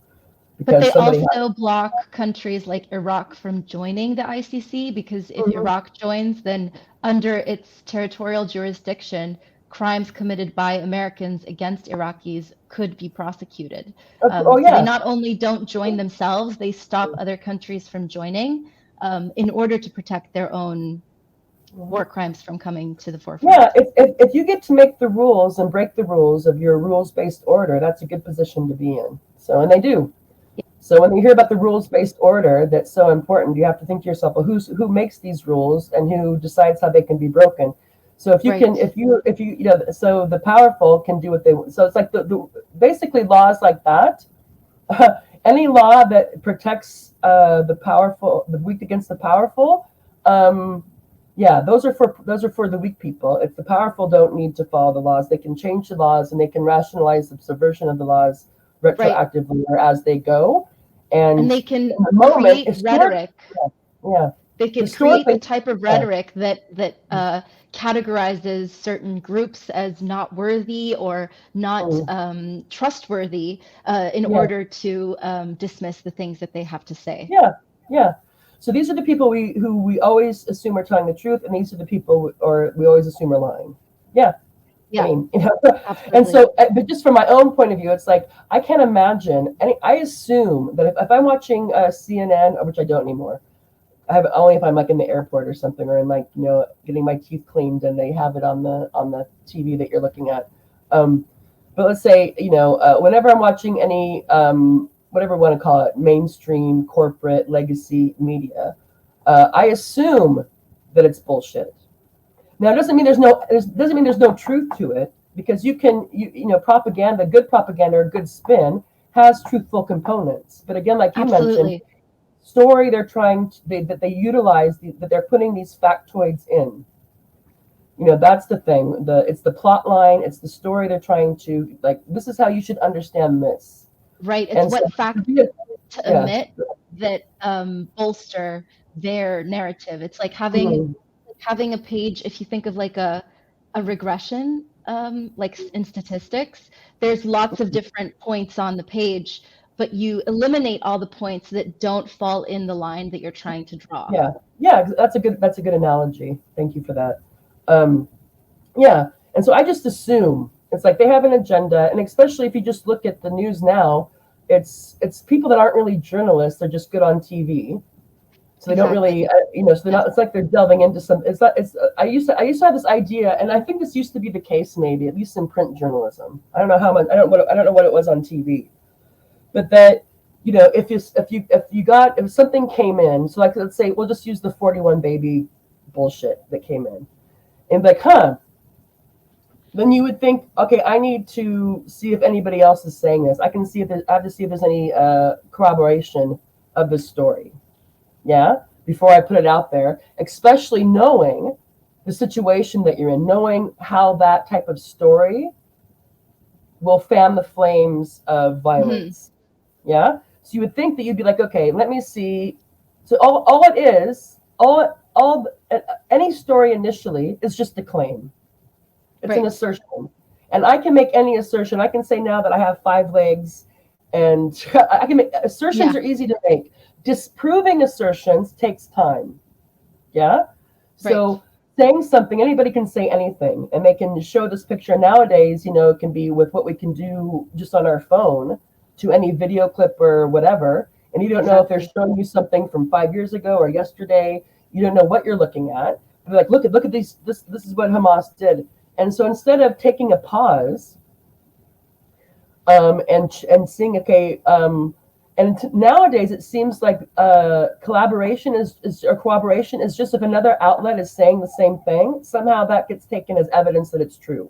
Yes, So if exactly. everyone hears the same assertion and says they hear this assertion, all of a sudden, like, well, look, they're saying it, they're saying it. So like their source becomes another media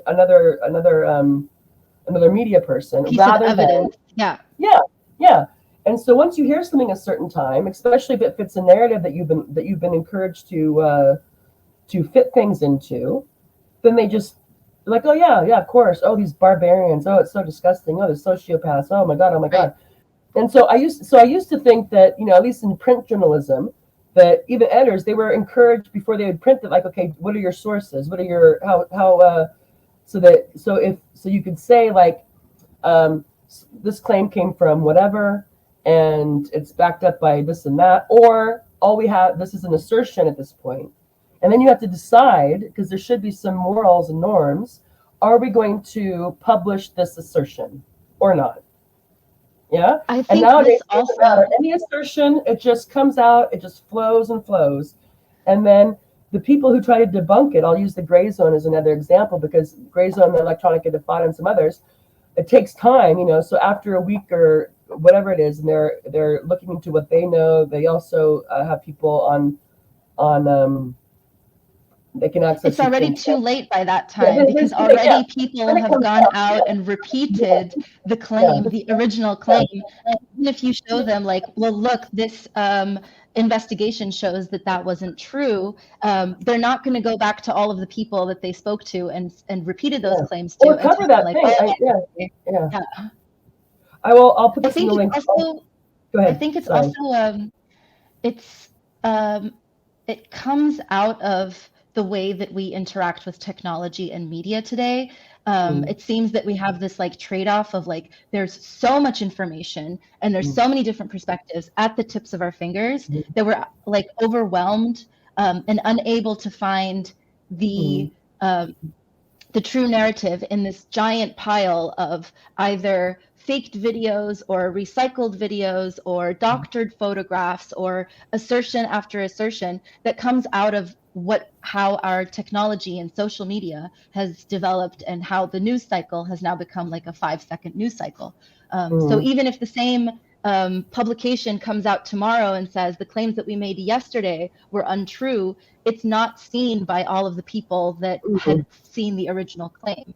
So I mm, think that there's like a more sinister issue that's happening, which I think that mm, if we don't have reliable information, the foundations of democracy start to break apart.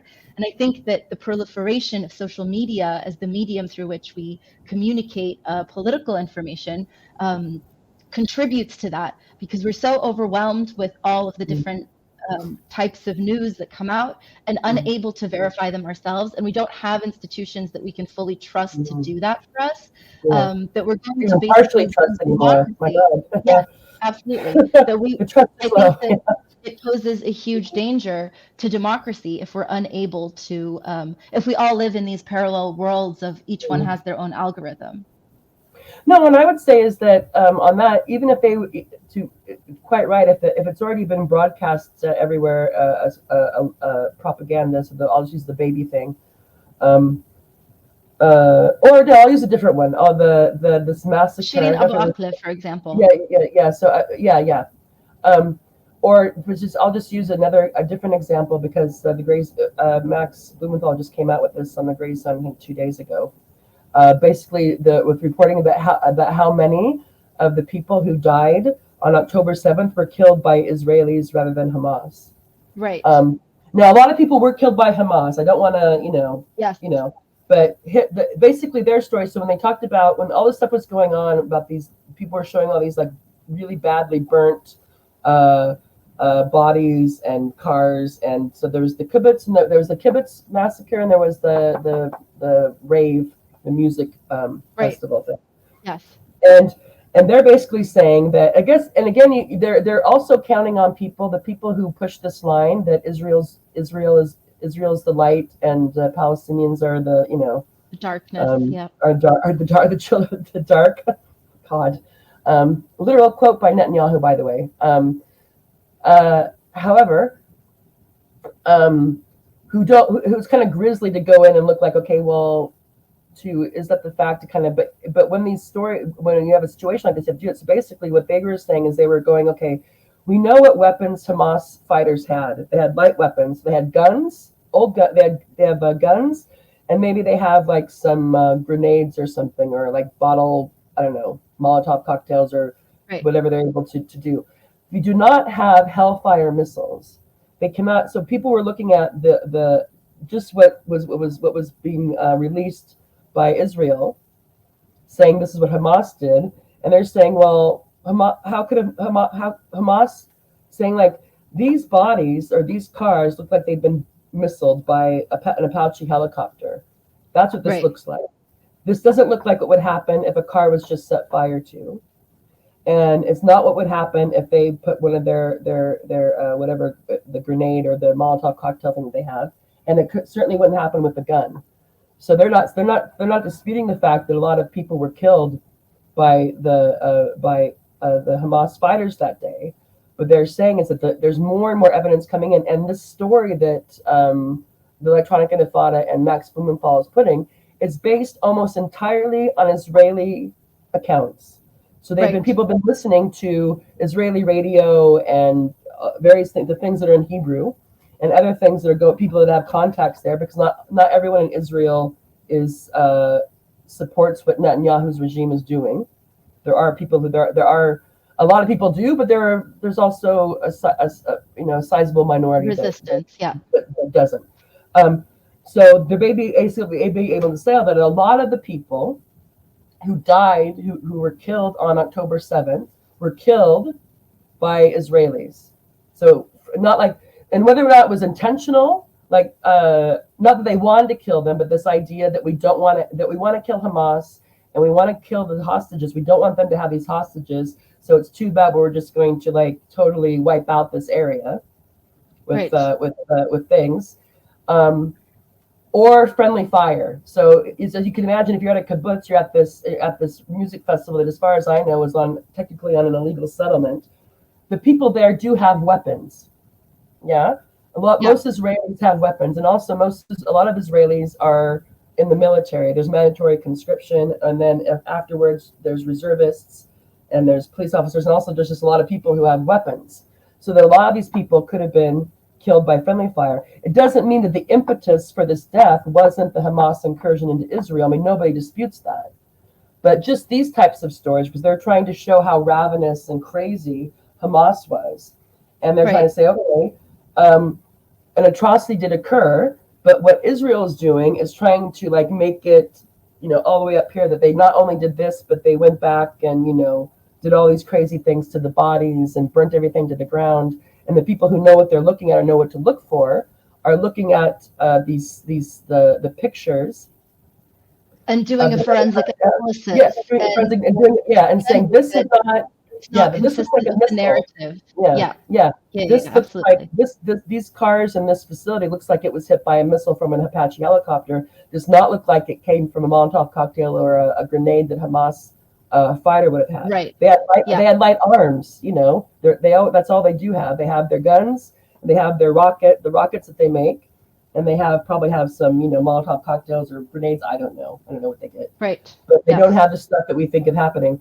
And again, just to and even though those stories are they're pushback on what Israel is trying to say happened, that their accounts of the various things that happened that day, even though it's totally their evidence is Israelis.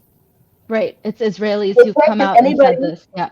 They can't get anybody to cover it. They can't get any newspaper. They can't get any news program to cover it. And Max was saying that he was trying to get people. He's looking for someone right now. They're working on someone to translate it into Hebrew and try to disseminate it, because there's families. The families should know, or whoever, if and when the investigation happens, should know, should try to get to the bottom. We're never going to know everything that happened that day. It's impossible.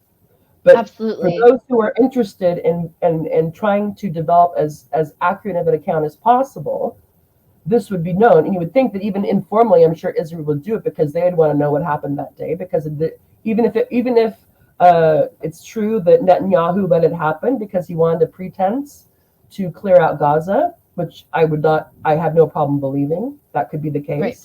Or if everything just went really wrong in their top shelf, everything, all the surveillance, everything that they have, monitoring Gaza, and everything that even that gets set off by a bird. Maybe everything went wrong. Maybe everything went wrong that day. That's also possible, or something in between. You think they would want to know what happened that day, because you would think in general you don't want to be killing your own people. Well, especially the state of Israel, whose raison d'etat is to be the protective place for Jews, and it's I think the survivors and the families of the people who were targeted in October 7th would want to know if their own state was complicit in the suffering of their families. And I think it's very important for Jewish society, Jews all over the world, but also Israeli Jews, to know whether their own government was complicit and was betraying the reasons for its own existence. Or if they're selling, or just their military, or the IDF is not up to snuff, so to speak. Right, not up to standard. It's like this isn't the 1967 or whatever it is, when it's something different. I mean, because it's just, yeah. So, but anyway, just to use as in terms of the manufacturing of consent and what fits the narrative and what does not. You have these people, and again, I think Gray Zone has quite a few subscribers, so they're supported by their viewers and readers. But the people who are actually, and they're not the only ones, but the people who are actually doing journalism, and of course, they've been researching. Max Blumenthal has been focusing on this on Gaza for, I don't know, 15 years. So it's quite clear that he's a critic. He's an anti-Zionist Jew. He's a big critic of the Israel's policies and what he would call a series of war crimes against the Palestinians. So he doesn't make light of that. However, which is also why he's encouraged, or he goes out of his way to make sure that the claims he's making in his articles are backed up by as many first-hand accounts or documents as possible. Because of course people are going to be like, well, but even though they're doing the hard work in that, doing what you would expect a journalist to do, an investigative journalist to do, no one will cover it. They can't get any coverage. So far, nobody has picked up on this, that the reports are coming in, that there was a lot of friendly fire that day. Not just friendly fire, but maybe the intentional, that the call was made, the order was made to take everybody out. No matter who it is. And that they were willing to sacrifice the people caught in the middle to kill the Hamas soldiers that were there and to prevent them from taking hostages. If those orders were made, Israelis, you would think, would want to know it. Have the right to know it. Have the right to know it. Have the right to know that this is the policy of their state. So if you're caught in the crossfires of Hamas and Israel, we will take you out for the greater good. And if go ahead. Sorry, it's very telling that it is often the families of survivors who are critical of the government. It's the people who were involved, who lost a family member, or a family member was kidnapped, or were there at the festival, who were the ones who were trying to hold the government accountable, but are being silenced by quite a large portion of Israeli society.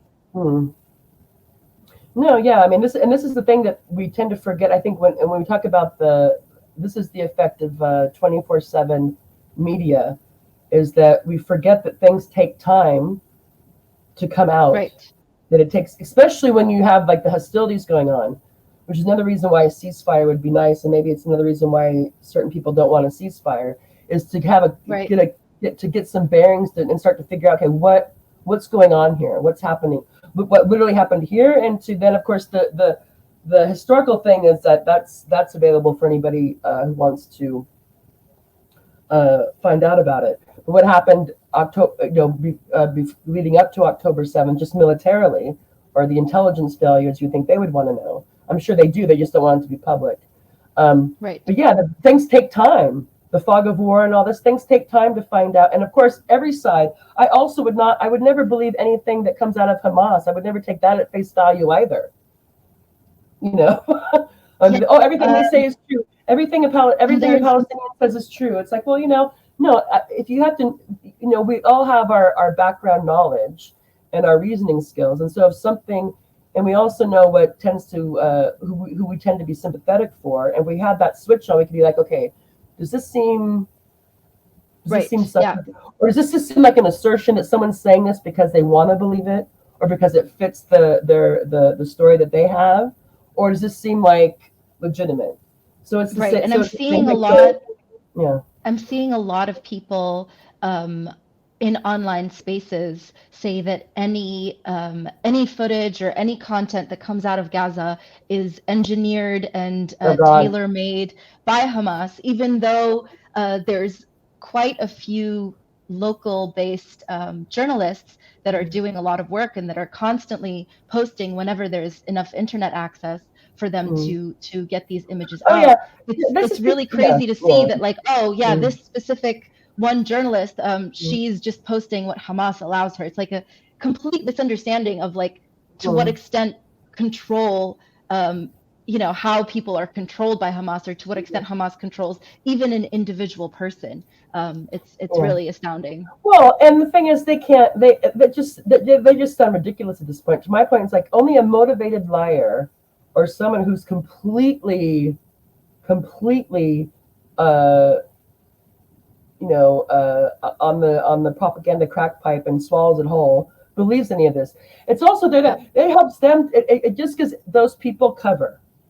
So this person says that it's just Hamas. This person says that, and they say it back and forth, and it gives them cover to go on. It makes their position seem somehow not as nasty as it is. That if you're Right. basically saying that it's okay to kill as many, you can kill, it's totally okay to starve and bomb 2.2 million people in a concentration camp because an armed group from this place went out and committed an atrocity in Israel. Right. Ergo, you can just kill whoever you want to kill. Now, that's a hard position to stand by unless you can keep on piling all this crap on to somehow make this, to turn this, to basically to gaslight. So they could also be gaslighting themselves. So there's the people who don't know. There's the people who are useful idiots who just buy this, and there's the people who know it's bullshit, but also need to believe the bullshit. So part of them knows it's BS, but they also need to keep on saying it so they don't have to deal with any kind of moral qualms or moral issues that they have with what in effect they're supporting. Yes, and it's interesting how they're willing to throw under the bus the values that are quote unquote European values or Western values and values of democracy.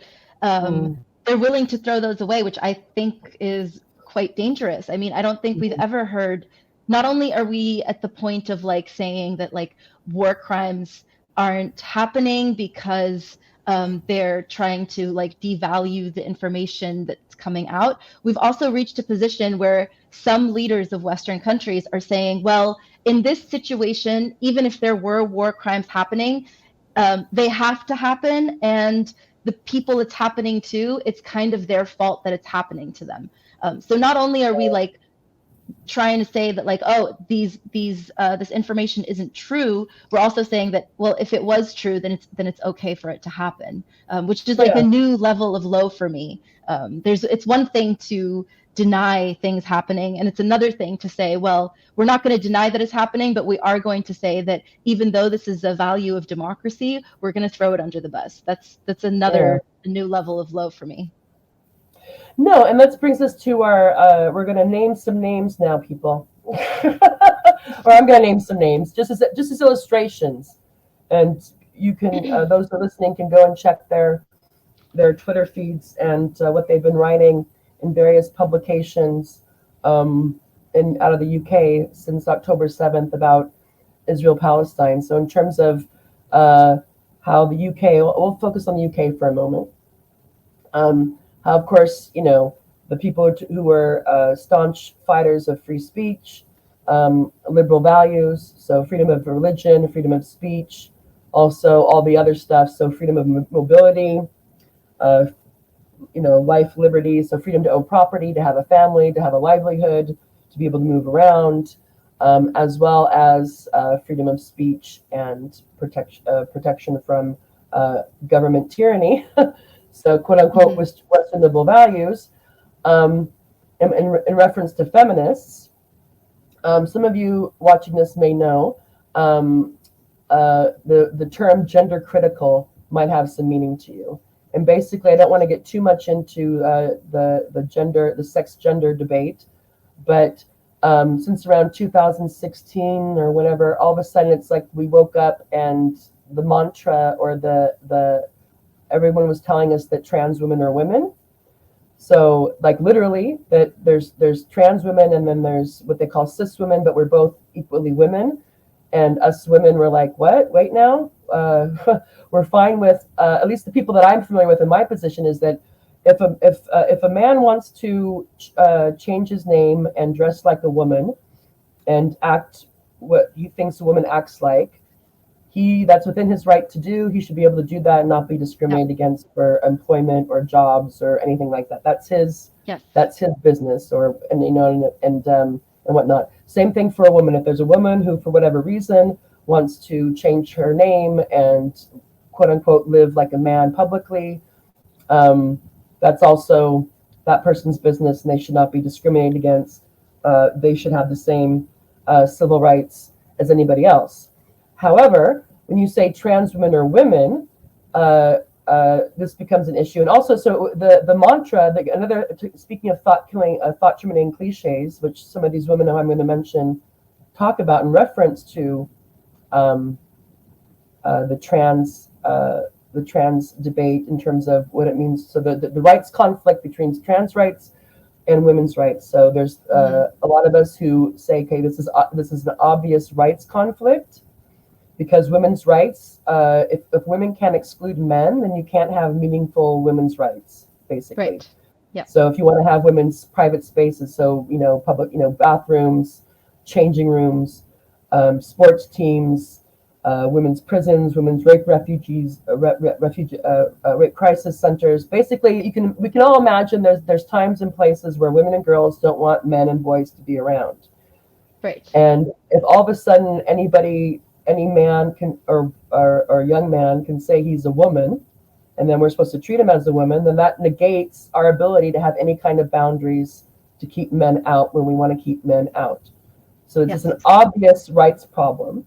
However, since around 2016, and I'm not going to go into the history of why this happened. There's people who've been researching this at professional stakes and personal stakes, because if you research this issue, you tend to be called all kinds of nasty names.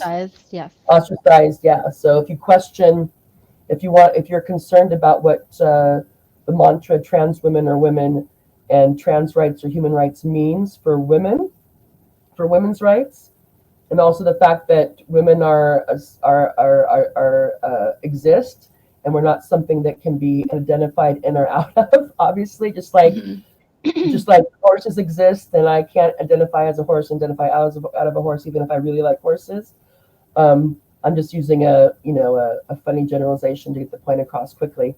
However, people like that, which I also am critical of what trans rights and the mantra trans women or women mean for women's rights, as well as what this new industry of gender medicine, when they're basically lying to people, telling them that you can actually transition.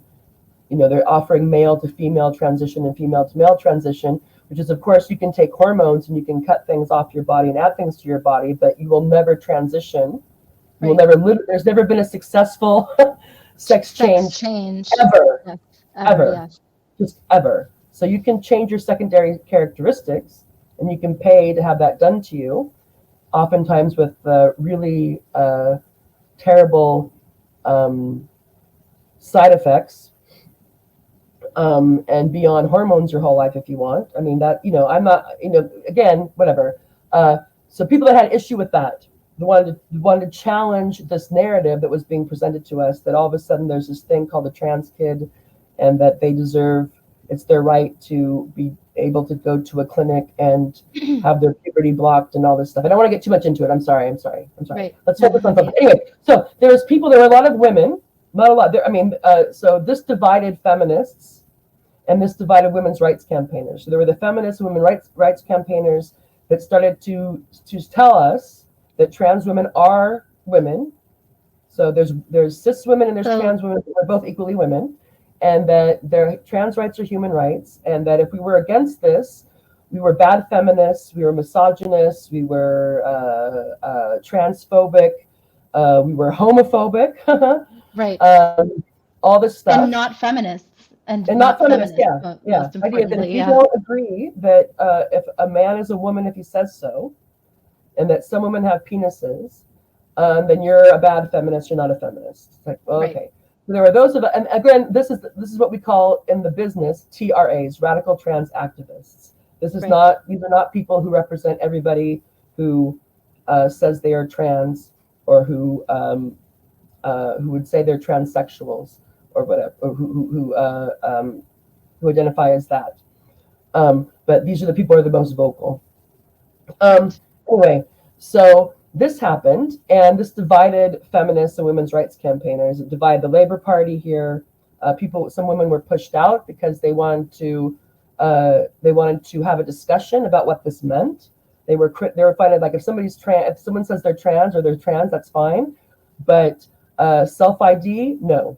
You can't just decide one day that you're a woman and then decide 10 days because we saw cases where men were being tried for sex crimes, even murder and sex crimes, and that once their trials started to go bad, all of a sudden they came out claim as a trans identity.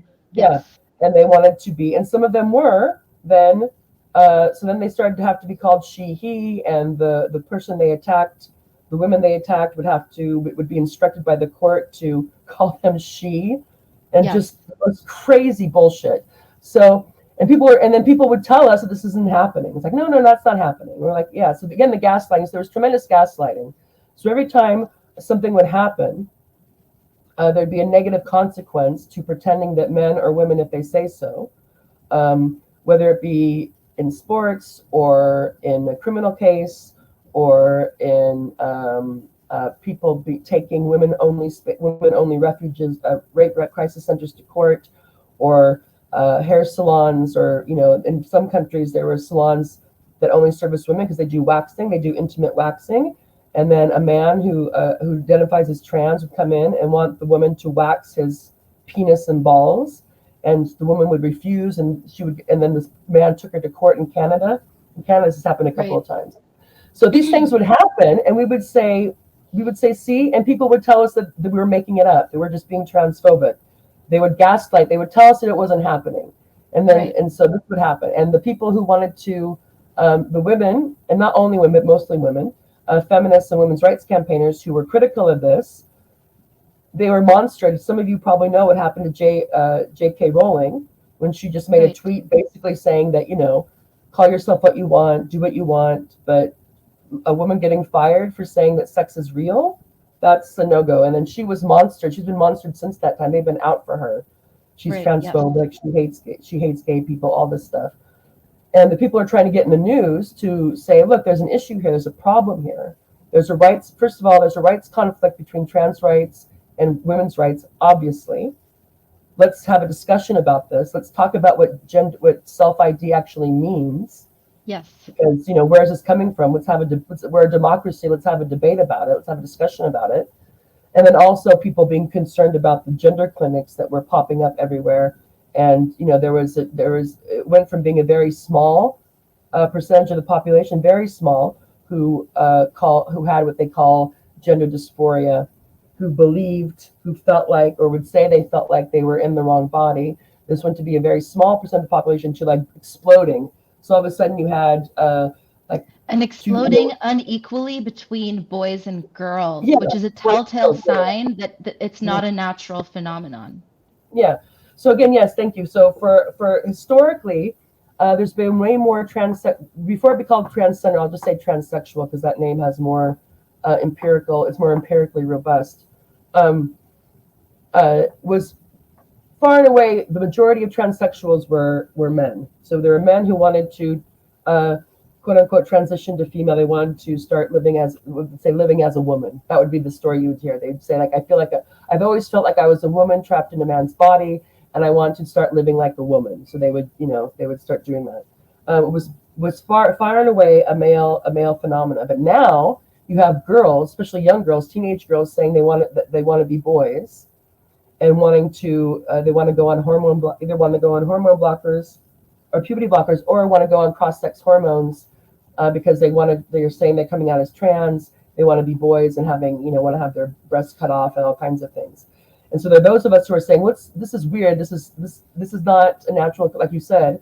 If it goes from being hardly any girls expressing this desire or this distress with their sexed body to it being like, an increase by 15,000% or 1,500%, this is an issue we need to look at, because these are if you go on hormones, if a girl goes on testosterone, you don't have to go on testosterone for very long for it to have it be irreparable, for have changes irreparable. And of course, for having surgeries done, you're having your breast cut off, or you're having your uterus taken out, or having a fake penis sewed onto you, which again, not everybody goes this whole route, you can't undo that. So there's people wanting to raise these concerns about just affirming this, like what are we encouraging people to do at a very young age? Anyway, so the feminists, the women's rights and children's rights campaigners who were trying to wanted to have a conversation about this, were monstered. They were given hardly any space in the media, certainly not in the BBC or the mainstream media, what we'd call the mainstream media on online or newspapers weren't giving hardly any of this. And slowly but surely, there were a few outlets, there were a few people like Julie Bindel, and I'll put their names up now, who have been at the forefront. And these are not the only people. There are many other women and some men as well. Quite a few gay men and lesbians. Yeah. So a lot of feminists and a lot of lesbians have been at the forefront of this because of course, a lot of the men who say they're women, who identify as women, are not gay men. They're straight men who say they're trans lesbians. So you have men who identify as women trying to date lesbians, and of course, lesbians are attracted to women and aren't as a rule, aren't interested in dating men who say they're women or who think they're women. So Julie Bindel, Mary Harrington, and Sarah Fillmore are three of the women who have been speaking out against this quite regularly for years now. Julie Bindel, Mary Harrington Julie Bindel's been an active women's rights campaigner, very much about, especially focusing on sexual violence against women, trying to work on the police handling those cases better, being quicker about it, being more, just basically just trying to push for there to be, anyway, so Julie Bindel deserves all the respect we can give her for the fight she's been waging and her advocacy for women and children for probably Yes. 30 years now. And I will never take anything like that away from her. She deserves all that and more. She's been amazing in that. And it's not an easy thing to dedicate your life to, as anyone involved in these types of things knows. Mary Harrington is a writer. She wrote a book that came out a couple of years, maybe 2 years ago, called Feminism Against Progress, talking about a lot of the things that we say is progress, when questioning how they really made women's lives better, including a lot about the sexual revolution and the pill and having sex like men have sex and various other things that, basically making the argument that a lot of what we say is progress has it really been good for women or not. And she also writes for the Unheard, and she's a very good writer. And yeah, she's a very good writer, and it's a very good book. And again, she deserves all that credit. Sarah Fillmore is affiliated with an organization. I'm going to share my screen now, if I can do that. If that's going to work. I'll share screen. Twitter. Let's see, now I have to find it. Media. Sorry, highlights. I have this. Oh, here we go. Here's Sarah Fillmore. Show more. Okay, so there we go. Okay, so we can see that. So this is Sarah Fillmore, and I should have looked up her bio, but I don't know. Anyway, I know that she's been an advocate, so she's been a barrister. I think that's the word in the UK. And she also is affiliated with an organization called Fair Cop, or We Are Fair Cop, because there was an issue of the police in the UK wearing pride flag pins and going all out trying to show how pro-LGBTQIA plus they were. And when women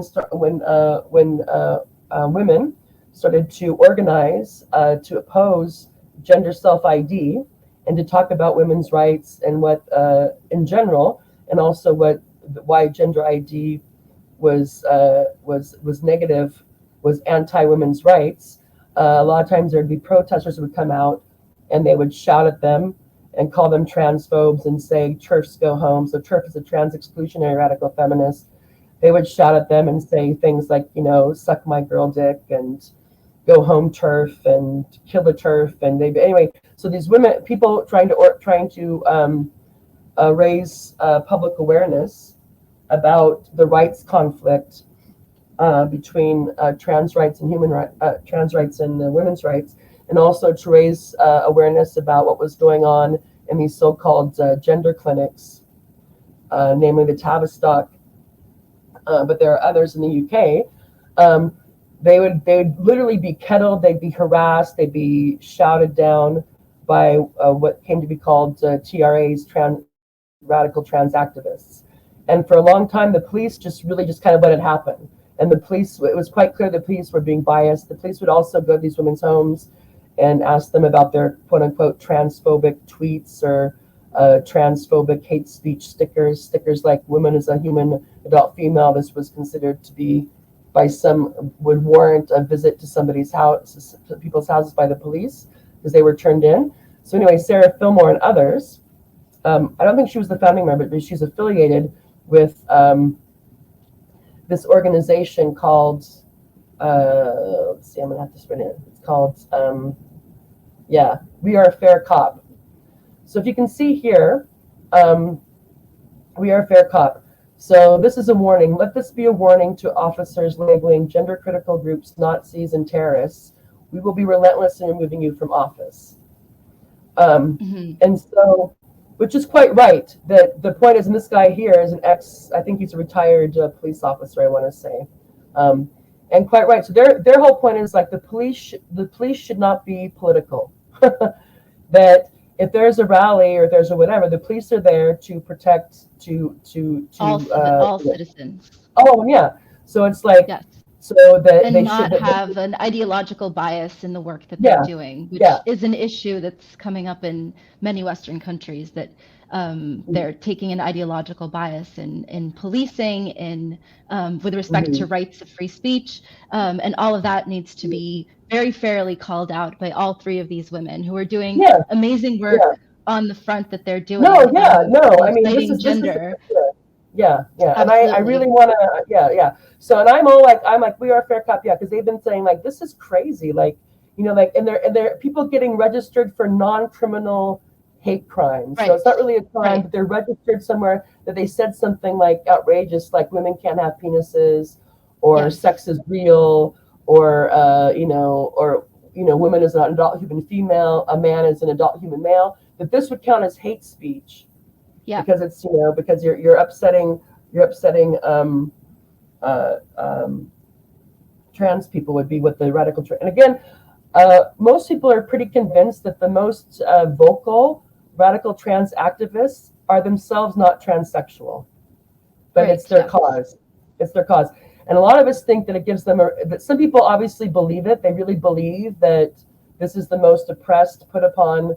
The trans women are the so-called men who identify as women or feel like women, whatever that means, in their mind, are the most put upon people ever, and that us cis women, us regular women, are terrible oppressors of them, and we don't want to let them live their truth, or we should let them into our bathrooms and changing rooms and sports and prisons and all that, because if not, we're being very not nice to these poor trans-identified men. People, yes. And so, and again, I would say that I don't think if someone is a transsexual, whether they think that is a mental illness, and a lot of people who are transsexuals think of it as a mental illness.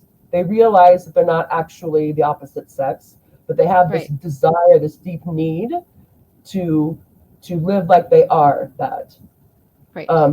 These people should not. I have no problem with these people. I have empathy for these people. They should not be discriminated against. I want to make that clear.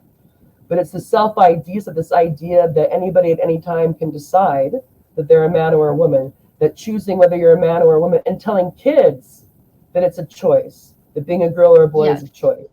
That's where it undoes a lot of the sex-based protections for women, but also puts in danger the specific community of trans people and children, and puts them on a path where they're destroying their lives. I agree with these women in the work that they do on that front.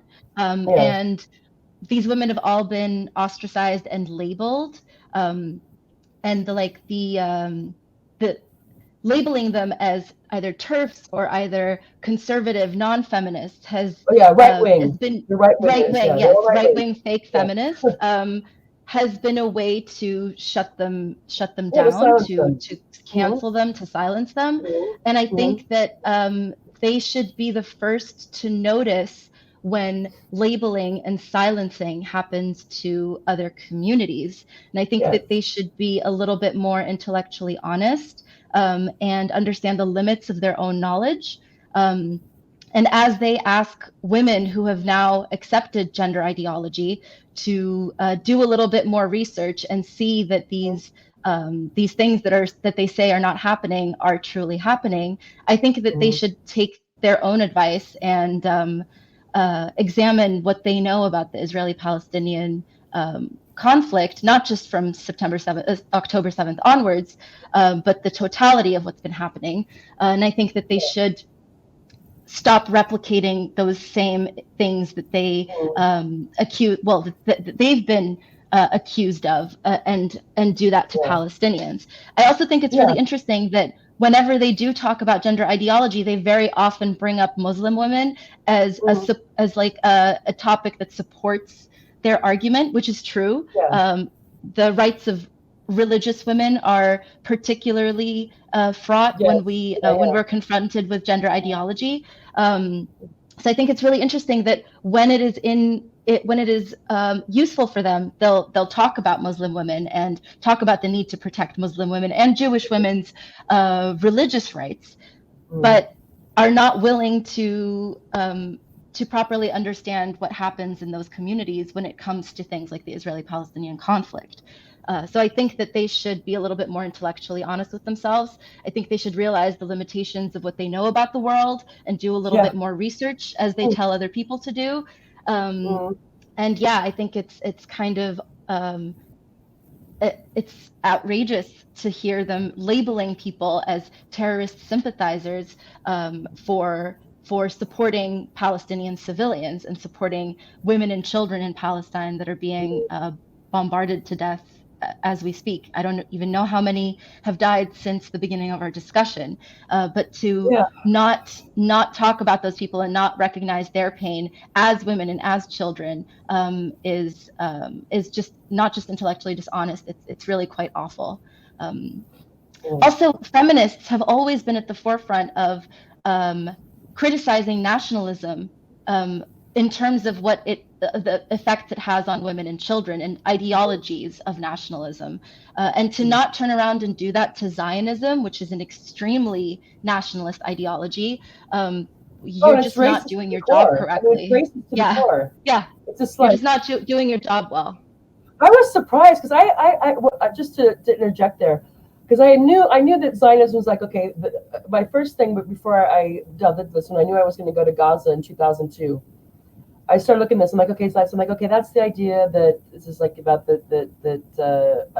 Palestine is the Jews need a state. I knew the kind of general story.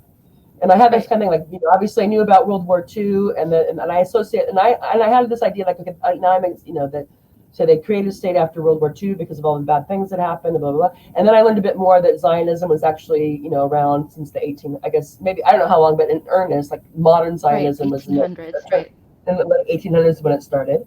And that some of the leaders were not, or they were Jewish, but they were atheists. And it's the idea, okay, that basically about a homeland. Yeah. They want there to be a Jewish homeland.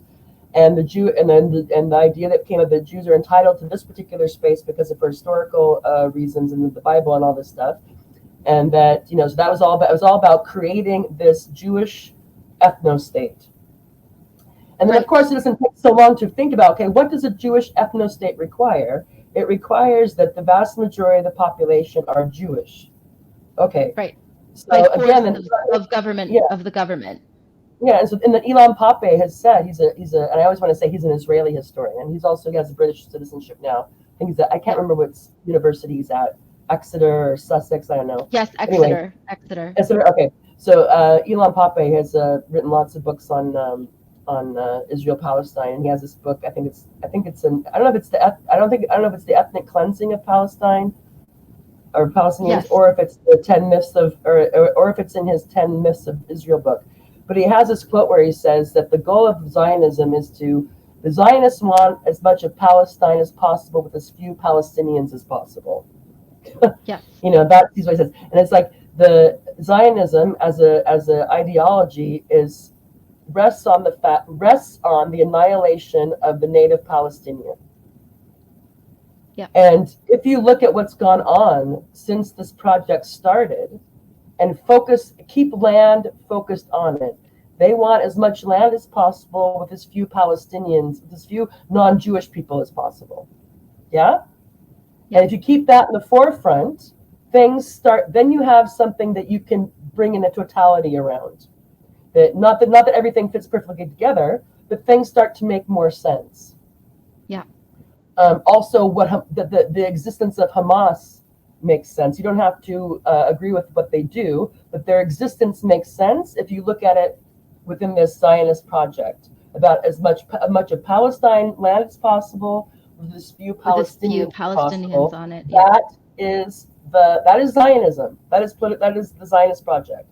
That is the Zionist geographical project. I mean, there could be other things that go on. The geographical spatial project, the territorial project, is that as much of Palestine, and much of what has been called what is Palestine as possible with as few Palestinians as possible. You have to keep that in mind when you're looking at any of the stuff going on, or you're going to get easily waylaid, or Right. or you're going to start maybe apologizing for things and supporting things that otherwise you would be more critical of if you keep that in mind. And so here's just on the screen is Sarah Fillmore. So there's been lots of protests and protest marches and people speaking out against what Israel is doing in Gaza. And so someone wrote to her. So there's Critic Magazine. And so again, what's also interesting is a lot of these, the few publications, the wood print, people like Julie Bindel and Mary Harrington and others, articles gender critical work are totally absolutely willing to are totally in lockstep with they've totally adopted the civilizational frame. This is a civilizational battle between barbarism and modernity, between Western value, between the West and radical Islam, Islamist terror. They've totally bought the civilizational battle, and ergo, if you're on the right side of the civilizational battle, you support Israel. If you're on the wrong side of the civilizational battle, then you are critical of Israel. That's what a lot of these publications, so not like every single article, but the vast majority have just like immediately, everything was framed this way, mostly.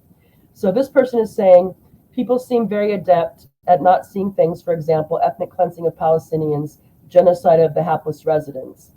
So, and then Sarah Fillmore, who's affiliated with We Are Good Cops, says nothing justifies police allowing terrorists and terrorist sympathizers to walk and chant on our streets with impunity.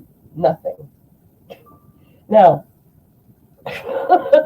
those of you who participate in any of these demonstrations, and some of them are pro-Palestinian, so they're calling for Palestinians, to free Palestine or end the occupation and that. But there's also people who are out protesting. There are also people out who basically calling for a ceasefire. Yeah, they're also there saying who they want to call for a ceasefire. They want things to calm down because their people are like, I'm for there being as few deaths as possible. Yeah. But Sarah, what do you think about her characterization of what's been going on in London in opposition to Israelis' siege and bombing of Gaza?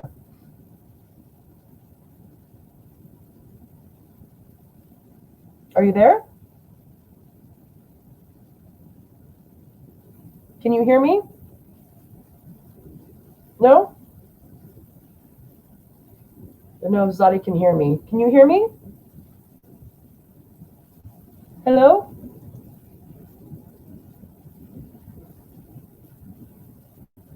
Can you hear me? Oh, I think she might have dropped out. Okay, while we wait for Azade to come back in, I'm just going to continue. And I'll show something. So again, we have Sarah Fillmore from what I haven't seen every single one of her feeds in response to what's been going on since October 7th.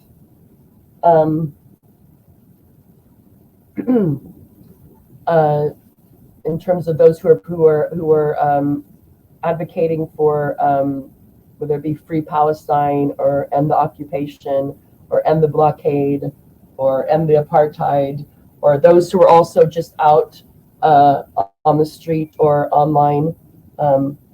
She's talking about the street, who were trying to call for a ceasefire, that they want the UK government to demand a ceasefire, to push for a ceasefire. But this is how Sarah is doing it. I'm getting a message from her. Sorry, just hold on a second. I think Azade is trying to message me. So I'm just going to check my phone here.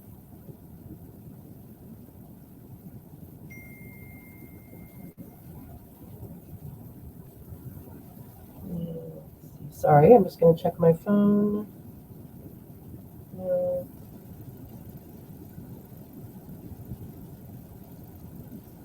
Okay. So, okay, you can still see and hear everything clearly, but I can't. Oh, your microphone's muted. Can you unmute your microphone? Can you hear me now? Okay, Azade, I can't hear you. Is your microphone muted? If not, maybe you should exit and come back in again. Maybe something's going on with your because I see you're here, but your microphone's muted, and I don't have you muted. So I don't know. I see you on the screen, but your microphone is muted. I don't know why. I didn't. Oh, hello? Do you hear me? Oh, I can hear you again. Okay, good. Yeah. Okay, perfect. Something's happened. Yeah. So it's like, whenever I'm more surprised if I do something like this and there isn't glitches. I'm like, yeah, no, it's fine. Yeah, so I think it's a really strange thing to think that 500,000 people who showed up in London this past weekend are all terrorist sympathizers. I mean, where does she think so many terrorist sympathizers have hidden in London? And why is it that there's a plethora of types of people, including many Jewish groups who've showed up to voice their opinions? Is she calling them terrorist sympathizers? I think it's really interesting that she has no problem using these these labeling terms that immediately stop pejorative, any type of pejorative, stop anyone from being able, stop people from thinking that they should take that side in any shape or form, immediately just color them with one single paintbrush. When gender critical feminists have always been labeled as Nazis, as right-wing fake feminists. The same exact thing happened to them, and they were so pissed off and screaming bloody murder. But then, as soon as something happens that upsets them, and then all of a sudden it's totally okay for the police to take a side. It's totally okay for the police to treat people who are demanding or protesting against what's going on in Israel. It's totally okay for the police to treat them differently than they would treat the people who are out protesting in favor of Israel. That's okay. That's okay now. It's right. It's good. It's hypocritical, but it also causes a lot of feminists from other places in the world, non-Western feminists, to start to doubt these feminist thinkers, or these women who call themselves feminists and stand up for women's rights. It alienates us, and it makes us think that we're not actually in the same battle together, whether it's in the context of gender ideology, or whether it's just in the broader context of women's rights and protections for women and children all over the world. Which is why you see that a lot of feminists from other places don't particularly coalesce and collaborate with Western feminists as much as you would imagine that they would. Hmm. And so here we have Mary Harrington. Again, so there's someone who's saying, like, again, because you have all this lots of military presence on the street now because of all these terrorists, apparently quote unquote terrorist sympathizers. Right. So someone says here, Robert says, no one wants to see this in London streets, but do you think it's necessary? And Mary says, on the contrary, right now, this is exactly what I want to see on London streets. Mm-hmm. And so I was like, okay. And so since I've gotten more and more salty as this has gone on, I'm now calling her Mary Ava Braun Harrington says what? Liberals. Yes. Well, I've just, again, Yeah. I mean, who knows what I'll be saying a week from now, as I'm Right. scared. So I'm like, liberals turn fascist the moment their peace and security curated bubbles are pricked. Absolutely. Absolutely. And I think that, and I'm only calling her this because she deserves it now. Not because, do I actually think that she's Ava Braun? No. But she is showing in real time how quickly it is for people to not just be okay with militarization, and the restrictions of civil liberties, but to want it. Absolutely. So, she's not a stupid person. Mary Harrington, Sarah Fillmore, Julie Bindel, extremely intelligent women.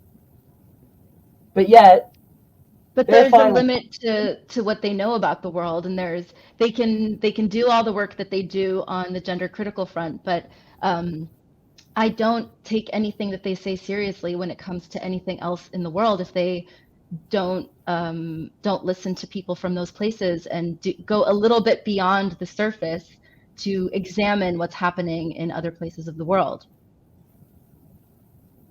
Yeah, and to me, what also happened a couple times when this first started, and I was just trying to be like, when people would, because all of a sudden, like, it was just an avalanche of this, like, what I would call housework, just this propaganda. Absolutely. And this racism, and yes. People were saying just the stuff they were saying about not just because once you equate Hamas with Palestinians, then you can say anything you want about Palestinians and also Absolutely. Arabs and Muslims more broadly. It was like free reign. And it was the same thing. They would say, we said this all along, it was like, nothing has been a better gift to misogynists than trans rights because it gives them a cover to monster and say the most nasty shit to women because they're protecting trans women. Absolutely. And now it's like you can say whatever you want about Palestinians and Arabs and Muslims more broadly because of Hamas. Mm-hmm. Say whatever, it's totally okay, man. And I was like, Jesus. And so I would try to be like, it's really important right now that we take a moment and put this in context before we let our leaders use this as a pretense to, ratchet up hostilities with whoever they want to get in war with, and Iran, and it seems like the United States wants the United States is so high in its own supply, and by the United States, of course, I'm talking about the neocons, the establishment, so the people right. who the people who benefit from who get to decide who we bomb and who we don't, and get to also decide who makes money off of this death machine. They seem to think that they can fight Russia, Iran, and China. Right. They seem to want to. Yeah. They seem to want to. I'm like, are you people either like proxies or whatever? So they want to be like, okay, the Ukraine is the proxy between the U.S. and I guess then also the EU and the UK with Russia, and then Israel is a pretense for them to. They're out now trying to provocate Iran. With everything they do, they really want Iran to do something, or some group they can say Iran controls, so that then they can bring Iran in. Yeah. But what I was saying, when I was trying to that, people who are on my feed because of my concerns about gender self-ID and lying to children that you can choose if you're a boy or a girl and all that stuff that we've already covered. would say it's easy. It's really easy for me. Palestinians hate gay people, or like whatever, and Israel doesn't, or women, or you can. It's like rape isn't illegal, and or they would talk about how Palestinian men are monsters Right. to the women there, and I would But say even so. that, Yeah, and so if I could just finish, even in go that, ahead. absolutely, go ahead. Go ahead. I just have 30 seconds, and I want you to say all that you want to say. And so my response to this would first be to contradict that smearing of an entire population, with it, basically that, and then to say, so what you're saying is that only people who share your values deserve to have their human rights protected and acknowledged. Right. But that's what you're saying. So if people, so that's again. So only, and this is where the cultural chauvinism really came out. So it's like, no, they're anti-gay, so I'm with Israel, or it's a totally patriarchal society, so I'm with Israel. And I'm like, so what you're saying is that since they, so just for the sake of argument, let's just say, just for the sake of argument, let's say that what you're saying is accurate and not a stereotype and a trope. So what you're saying is that only certain people, only cultures like yours deserve to live and not be bombed and not to be occupied and controlled and all that. That's it. Or only societies that have a month-long pride parade and have celebrate their kink in public, they're actually fully human. But the ones that don't, whatever, we don't care. And some people would really say that, yeah, basically that's it. I'm like, well, that's some fascist bullshit. That's fascist. Yeah. That's fascist. If you're like, these people I don't like, fuck them. I don't care if they get exterminated or they're bombed to smithereens. I'm like, okay, well, my basic thing is that I have bad news for you. Then Western liberal values is a hoax. Then it's a total hoax. Yeah, that's the irony, right? Is that if you're taking this position, then you are the one that's actually not living the values that you say that you're living. You're just as bad as what you characterize those terrorists to be.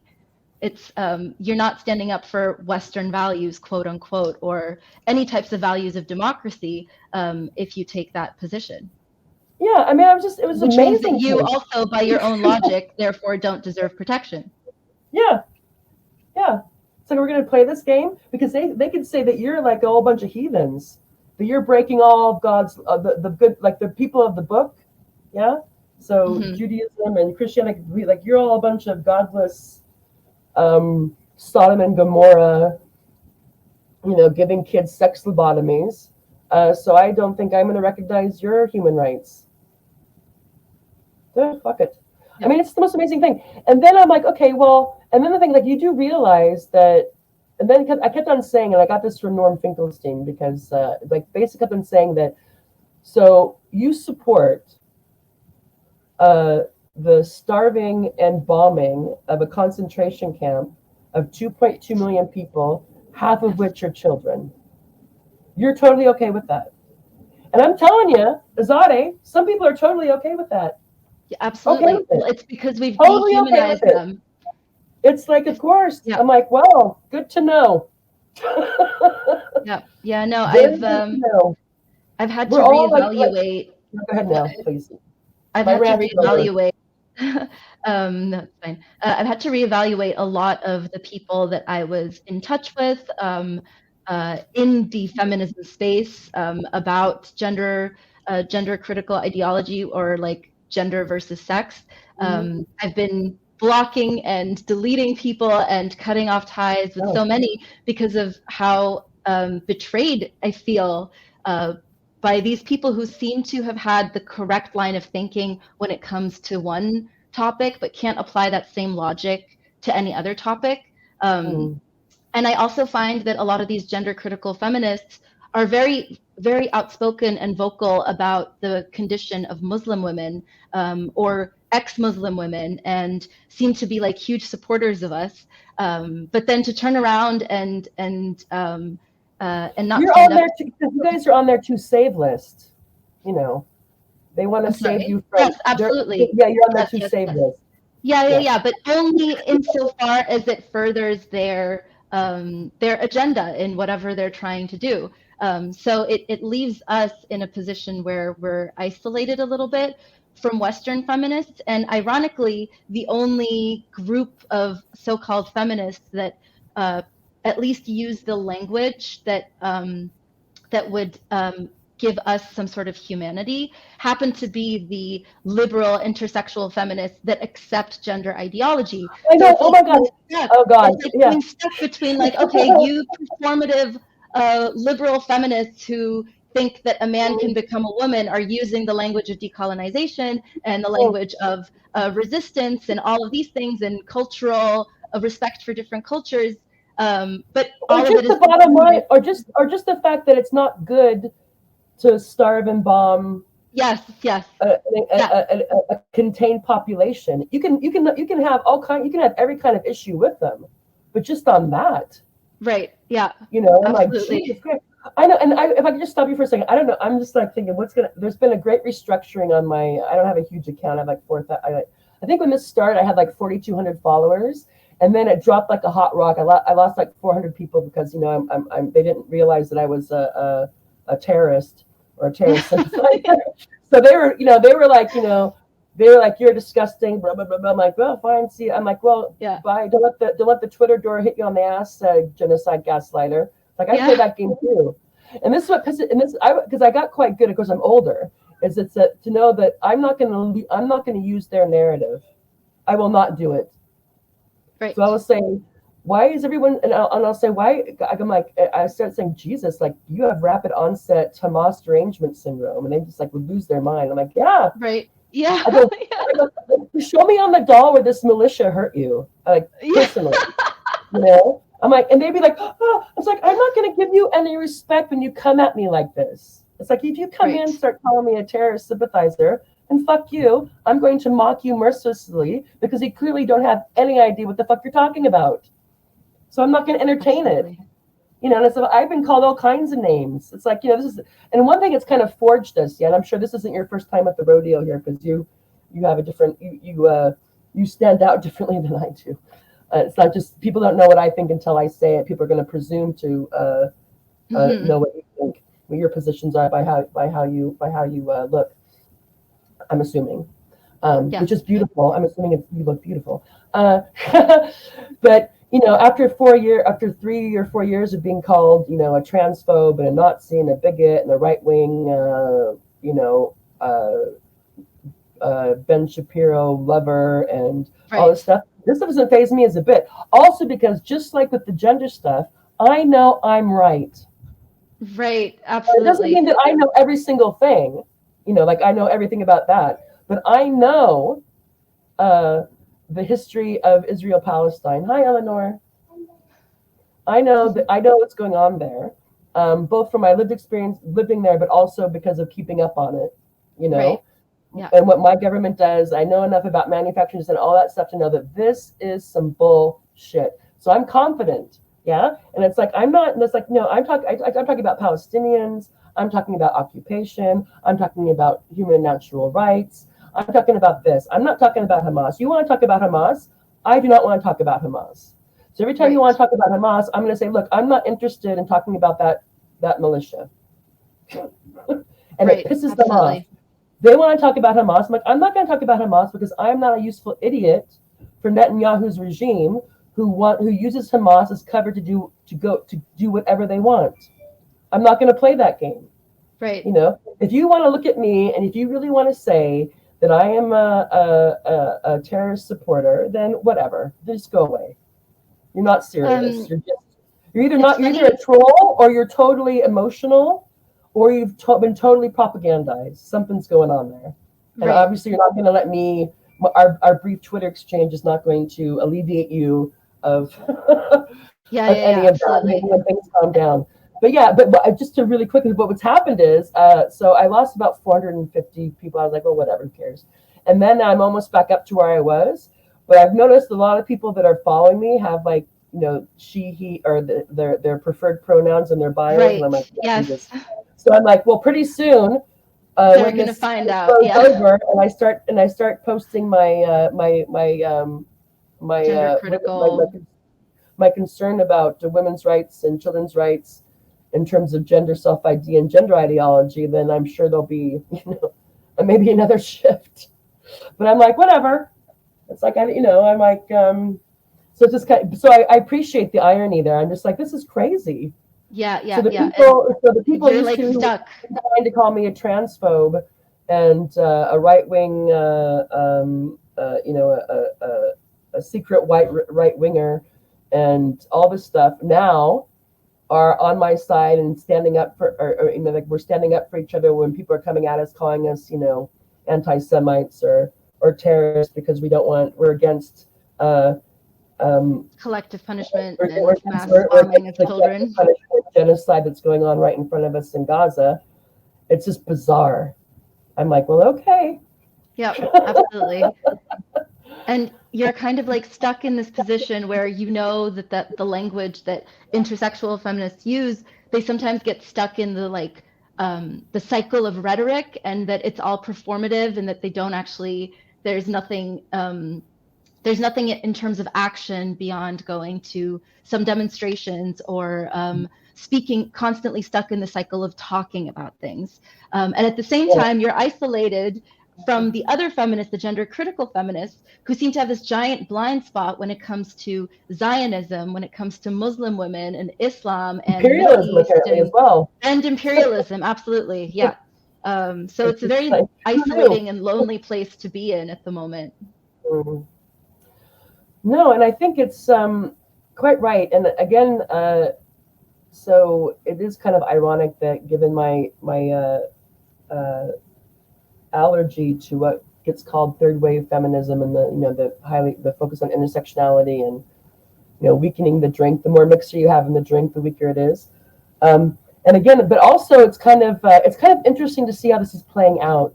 If on that front, two more issues maybe, and I don't know how much time you have. I'm loving this conversation, but I know that my kids are starting to filter in from school, which is okay. They're old enough they can get a snack, and my younger one seems to be still in bed. Is that you also have this butler thing where the way that you show solidarity with somebody or allyship is kind of like quote unquote feel their pain. To listen Right. to their sad story, and to again bring in all the voices. So we get together and people share their experience, and then that's it. And then maybe we write about it, and we feel good about it.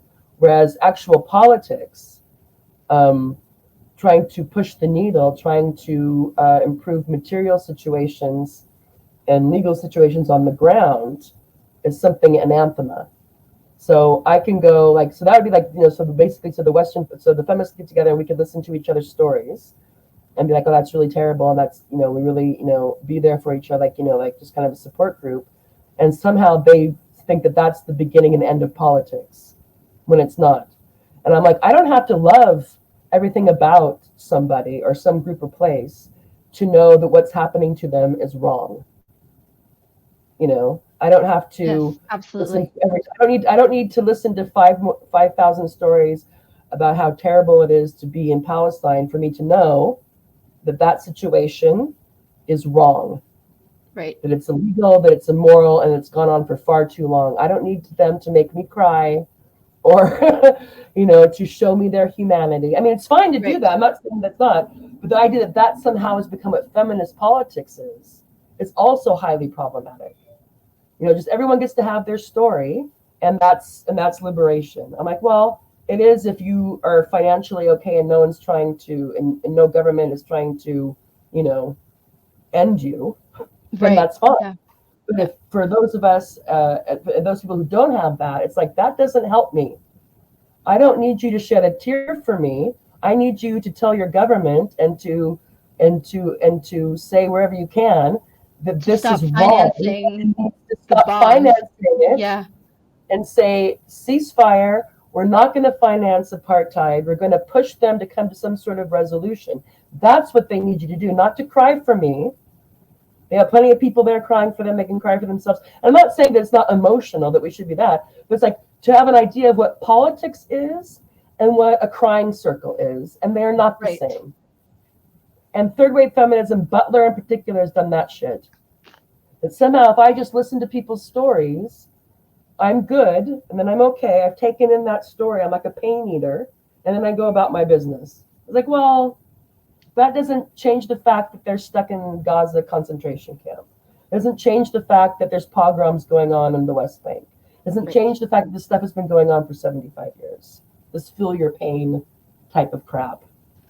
You know? It's I just think like, it's very, I think a lot of feminists, well, gender critical feminists, maybe more right aligned feminists, maybe we can use that term, have this like inability to apply feminist values to the problem as they see it of Islam and the Middle East and Muslim women. So I think it's just easier for them not to think about it and to take a side that that like looks more like them, not just in terms of skin color, but that practice the same types it's of rituals comfortable. that they do. It's Yeah, it's comfortable for them. comfortable. Yeah, Exactly. And totally. I think that they need And if to it feels right, that and they it's need to be and it called makes out on sense. that. Yeah, I think there's something to be Especially when they acknowledged. instrumentalize Muslim women and Jewish women when they're trying to make arguments in support of keeping sex Modesty, as yeah. a category. For Yeah. our religious sisters, where Yes. modesty is even more important. Yes. This is why single sex spaces are so important. But when you start getting monstered in the media Yep. and by the state, to the point that it's okay, that it's actually righteous, that it's a good thing not to have a ceasefire, that it's a good thing to keep on carpet bombing Gaza, then fuck you. I mean, then it's like, it's like, okay, well. Also, to I'd me, like to say something no, about go ahead. the inability to make meaningful changes to the material reality of women in countries where the entire society is facing an existential threat of occupation or apartheid. You can't free yourself within the society if there's like quote unquote a boot on everybody. And I also feel like a lot of gender critical feminists want Middle Eastern or women from the global south to throw their men under the bus and save themselves when that's never going to happen because they still love their families.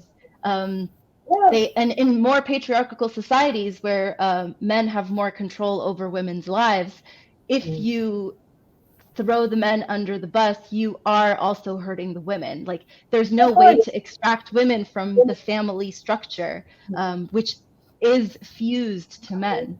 So there's no way for them to like save us poor Muslim women from our governments without hurting us at the same time by throwing the men under the bus. Yeah, exactly. And I want to add on that is that, of course, people, I guess I think maybe they don't really realize what the situation is like there, but just how stupid. I mean, and I'm sure they're not all stupid, not in all facts of life. These people are basically saying, well, they're against gay rights, so that that's why I stand with Israel. And like, so let me get this straight. Right. If they were to so that before they're allowed to have to not be occupied and controlled and humiliated this way, first they have to what? They have to legalize. They have to have wear pride pins and have that, and then it's okay.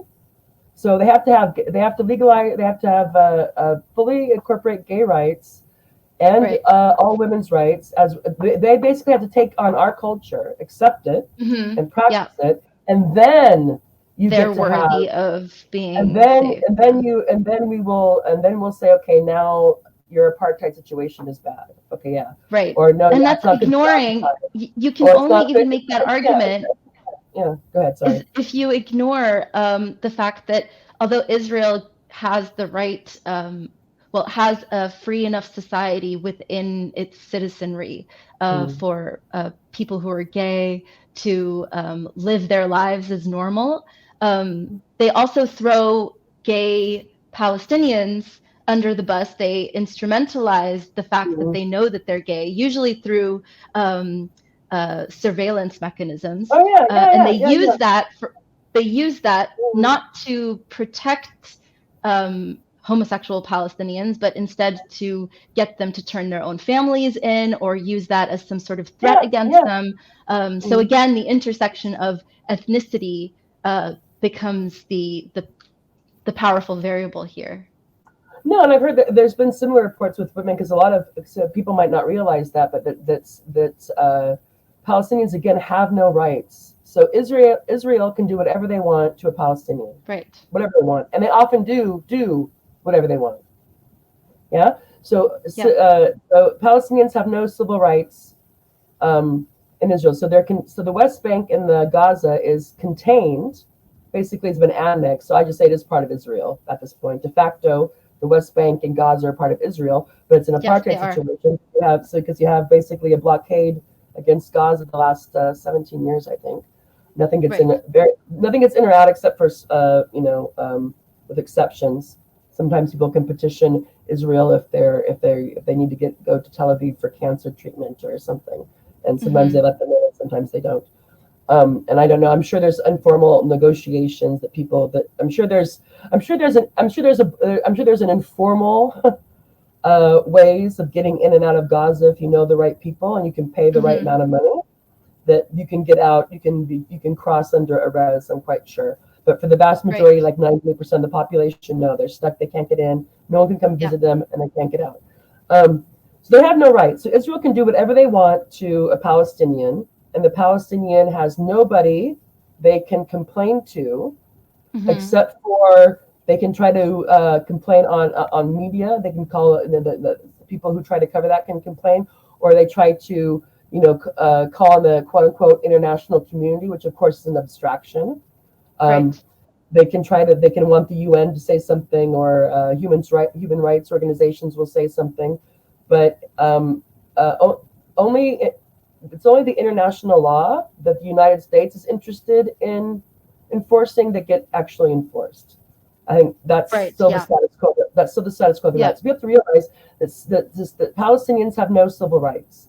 They also have their natural rights also are not respected or recognized by Israel. They're not. So, which is why, so that's where they're at. And so I think to expect people who live in that situation to be able to put that to the side and to do what Western liberals need them demand to do, of them, all the stuff that to go gay rights and full women's rights, that the same, basically to be like us. Now, it's like that's ridiculous. That is crazy. And everybody who thinks for a moment knows that when you have a situation like that, in any war situation or an occupation situation, a severe economic precarity of like 60% unemployment in Gaza, it's bad for women. Right. That absolutely. Is not first and foremost. Oscar, I'm online. No. God. He knows that I'm live, and yet he thinks I can just mute it like I'm on a call. Anyway. That's my 17-year-old. So that's not when women's rights and gay rights and civil rights tend to flourish. Right. Exactly. Yeah. And anybody with two brain cells that they're willing to use can imagine that. But then again, like you said, and I've said before also, it's like we're so used to not thinking them as still human. They're not worthy victims. And if you're not worthy victims, then you don't try to put yourself in their shoes. And try to understand, and again, this idea that people forget that trying to understand something doesn't mean that you're justifying all of it, but you try to understand what the situation is, and also to keep in mind the vast majority of people, like 99, I don't know, like let's say that if we just look at Hamas fighters, that's like what, like maybe 0.3% of the population or something. I don't know. Right. I don't know. It's not a lot. But also to keep in mind that if you are a young man in Gaza and you spent your whole life trapped in Gaza, and you probably have friends and family members who have been killed or maimed or tortured or imprisoned, and there's no opportunities for you to do anything in your life. It's going to be quite tempting.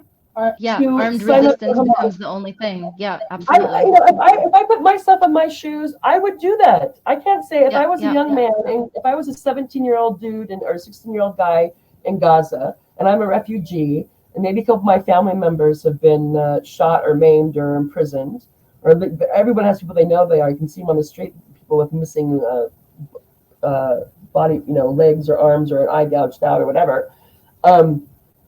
And all this is going on, and I don't have any economic opportunity, and yet I can sign up and with the military branch of Hamas. Am I not going to do that? Right. Yeah. But at least my life has some sort of structure, has some sort of meaning, has some sort of purpose. I'm about avenging my people and trying to free my people. That's a powerful thing. Right. And that is not a thing that is inherent in a Palestinian. That would be across time and space. People would do that. Yeah. Now, and not that I'm advocating, whatever else, but I can imagine, it's not hard for me to put myself in that position. It's just not. Luckily, thank God, I'm not a religious, but I'm not in that position. I've never been in that position. Maybe the world will go to hell in the handbasket, and my son will have to go and fight these crazy wars, or hide, or draft dodge. I don't know, because he's an American citizen and a Dutch citizen, but we live in the UK at the moment, so I don't know what would happen. He's 17, and they might even have to conscript the girls if they're going to do all this craziness. Yeah. But anyway, I'm digressing now. I'm getting at worst case scenario. But yeah, just this complete inability, and it's like, to me. There's this one video, and I wanted to share it, and I forgot to find it before we started. And it's a feminist. I don't know if she's Palestinian or she may be Iranian. I don't know. She could be Kurdish. And she's basically saying that the problem with a lot of Western feminists is they think that women like me want to be rescued from our culture, right, and rescued from our men. And oftentimes, what we want. First and primarily, you meant material things, is that, what helps women? Poverty reduction. What helps women is good schools and healthcare. Right. And it's material things. And themselves and their daughters going to school longer. That's what in the long run helps women. And so then you can be on solidarity with that, and you don't have even to get into cultural differences. It's like, I'm for poverty reduction, I'm for education, I'm for healthcare, and of course, I'm also for rape being illegal and prosecuted, voting rights and all that stuff. Yeah, but I think that it's just fair that when you're if I'm with somebody and it's their neck on the line and it's their family and their society, then you let those women take the lead and you follow them. Right. Yeah. Absolutely. And if they start doing something that you're not comfortable with, then you just that action I'm not gonna participate in. Them lead. Because they know, they have a much better idea of the stakes and the likely reaction and what you do first. Because if you start looking for everybody be like, poverty reduction is a good thing. Education and healthcare, most people will get that. Some people are going to have an issue with if it's there's a Taliban type situation, and then the point where they think it's dangerous if you let girls go to school. Of course, that's a different situation. But in most countries that I'm familiar with, that's not the norm. Yeah. Well, it's very please. much rule of law. It's just supporting rule of law. Many of these countries in the Middle East have, at least on paper, legal systems that are not as you would think. Right, not activated, not properly defended. Like, there are women's rights on paper, it's just not implemented. The vast majority of refugees that come to Europe don't come to Europe because we like the culture. We also don't come to Europe because we want to live off of social welfare. We come to Europe because there's rule of law. And I think a lot of people don't understand that that's the missing element that we require in our governments in the Middle East. And it's very easy to support rule of law. You don't have to get into the details of culture and what should happen Yeah. or what shouldn't happen within every culture. Well, and And between whenever men and feminists, women and fathers and daughters and all this stuff, which right, is like that, because I think that in itself is like a lot of these things. If you look at the material things and the law things, and that could, the male going to get, they're going to go the direction they're going to go in.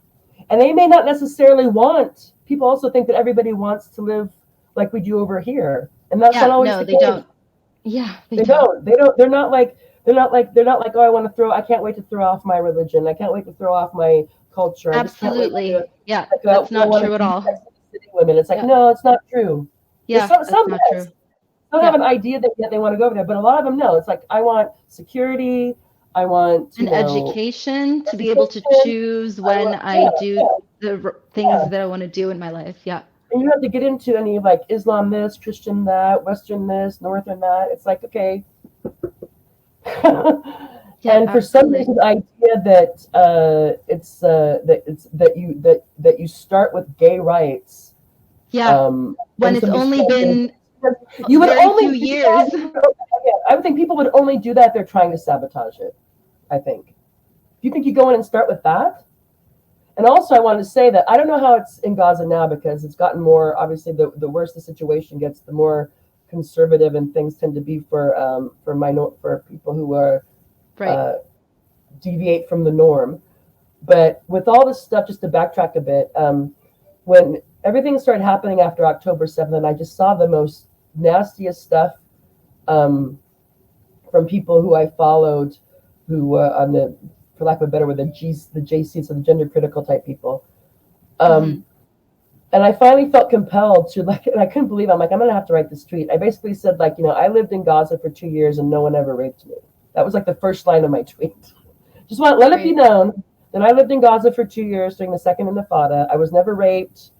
No one ever tried to rape me. There was no close calls. Right. That I was able, that I was able to try and on myself, and either alone or with because we worked at the international school, so we all lived in the same building. Right. So it's like an 8th-floor building. We all had our own a flat in the same building. So there was 4 of us who were single women, and so sometimes we'd go together because what else are you going to do? So it's on your day off, and you make a day that you go and get a coffee, and then you go to the souk, and then you maybe get your hair done. Walking around buying stuff, and we were never assaulted or like attacked. Now, were we stared at sometimes? Yes. Were we catcalled a bit? Yes. Typically, what would happen is you get a group of guys, younger guys, and they'd want to follow us around because it was fun. Right. Yeah. Now, they weren't doing it. They weren't like, so it was annoying. It was like low-grade harassment, I guess, because they were trying to talk to us. And even we would say, like, yeah, but, we can't really chat right now. We're just, basically trying to say, like, go away. We're just, leave us alone. Leave us alone. We're just doing our own thing. And they would follow us along, and that was irritating. But usually, eventually, at some point, some older guy or older woman would tell them to leave us alone.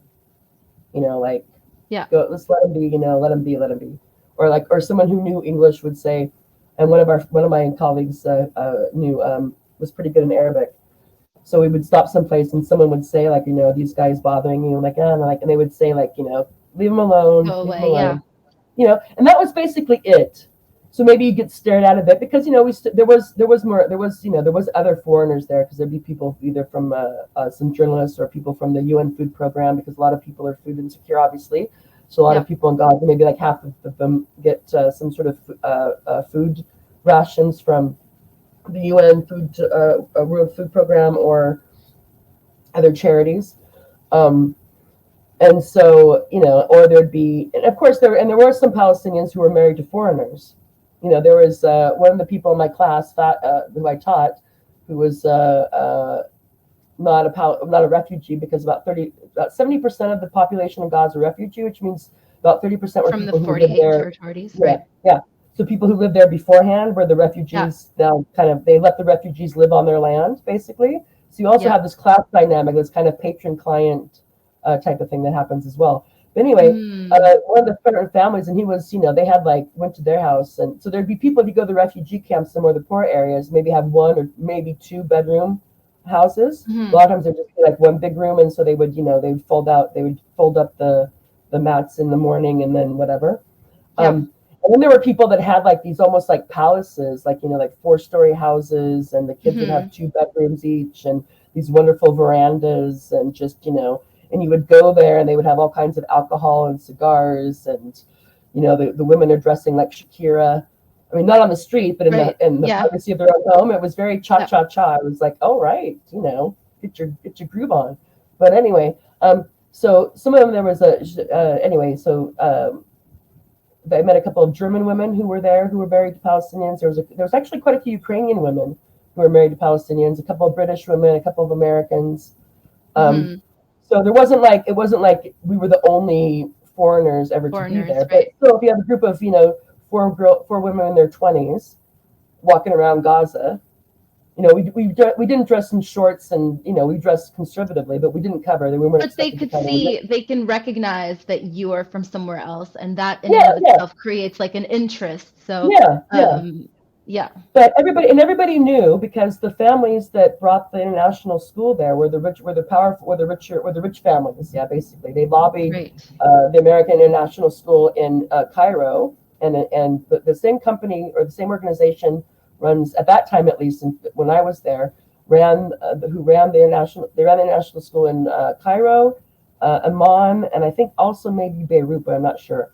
But the families there, the rich families there, for lack of a better word, I'll just say they were relatively rich. Some of them are rich. Some of them were rich relative to the average Palestinian who lived in Gaza. They lobbied this organization to open up an American International School there, because as you imagine, the regular schools there were not very good and very, just not very good. So they told this organization, American National School, saying, look, you open a school here, we'll finance it, because we know obviously it's not going to be financially viable. We'll put up the money, and then you come in, and then it's your program, then it's accredited, and it's your program that's accredited, and all this stuff, and we follow your rules for hiring and all this stuff, and we'll finance it until such time that it's financially viable. So, and they knew, and I don't know, this could have been strategic, but it could have been also that, because it was the right thing to do. So about 30% of the kids that went there were rich from the richer families, the landowning families, and then 70% were refugee students on scholarship. So everybody knew that we were the teachers in town, and that they should leave us. They should treat that we should. And of course, I don't have to tell you this. The culture is to be very welcoming to foreigners and to guests. Yes. Yeah. There was already that, but in addition to that, knowing that of course, there's not a lot to do in Gaza, and so if you're hanging out and you're a group of guys hanging out, and there's a group of 4 women in their 20s walking around, you're going to be interested in them. So, but basically the word was out, like, these are our guests and they should be treated well. Yeah. So I was never, and it's kind of funny. So I actually mentioned to somebody who was telling me how could I support these rapists and these all this stuff. And I said, look, war is terrible. And do women get raped in war? Yes, they do.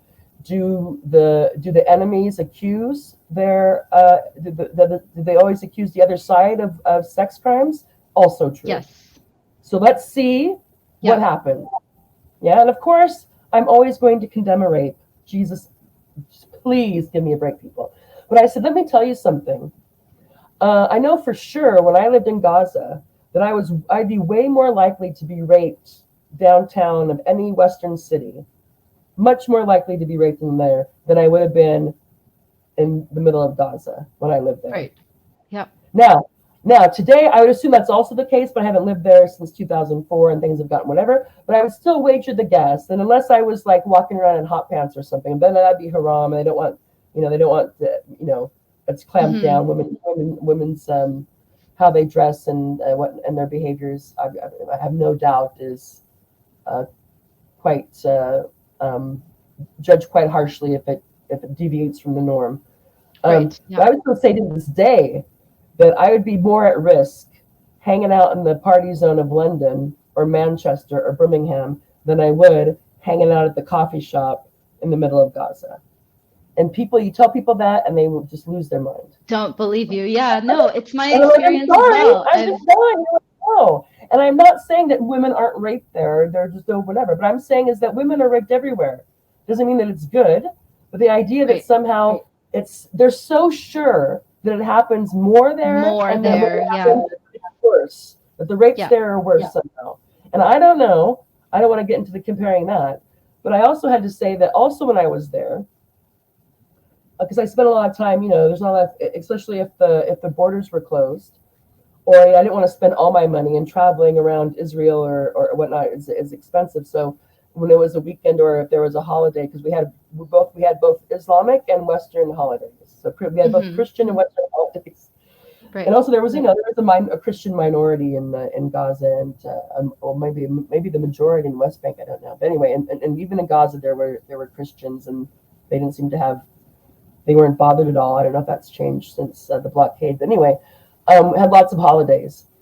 But when we were just hanging out normally, I would spend like maybe one whole day at the salon. There was Rosie's salon. It was ran by a couple. And Rosie was an English rose. Her skin was lighter than mine. And she was married to a Palestinian man. And they had been married for like, I don't know, 25, 30 years or something at that point. But they ran a hair salon in Gaza that was only for women. However, while it was only for women, three of the men that worked there, there's three men that worked there, and they were some of the gayest men I've ever seen in my life. Now, I never asked them if they were gay, and they never told me they were gay, but they were gay.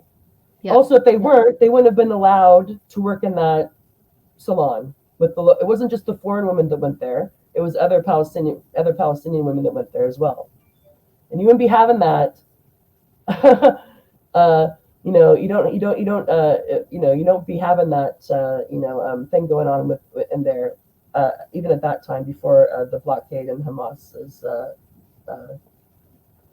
election coming to power. So I'm trying to think the word, because even though it's not a state, they parallel, they act like it is, which makes sense. They're a governance body. Government.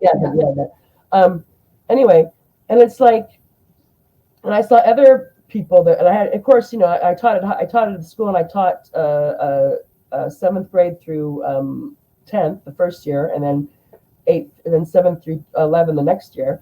And you kind of at that age, around when they're 15, 16, you get a kind of, I never would ask anybody, but since looking around, there's gay people in Gaza. There's gay people everywhere. Now, there's gay people everywhere, all over the Middle East.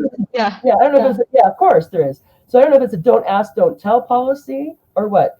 But these men, they weren't hiding, and I don't know how. I only saw them in the context of their job. I saw them a couple times at cafes, and we would talk, and they weren't trying to, hide, to change their mannerisms or behavior. Right. Yeah. I don't know if they never had a conversation with their parents. I don't know what went on. I never asked. They never said. All I know is they were not. I never saw any of them be. No. I'm quite sure, were they teased? I don't know. I guess I don't know their whole life because I never asked them about their sexuality.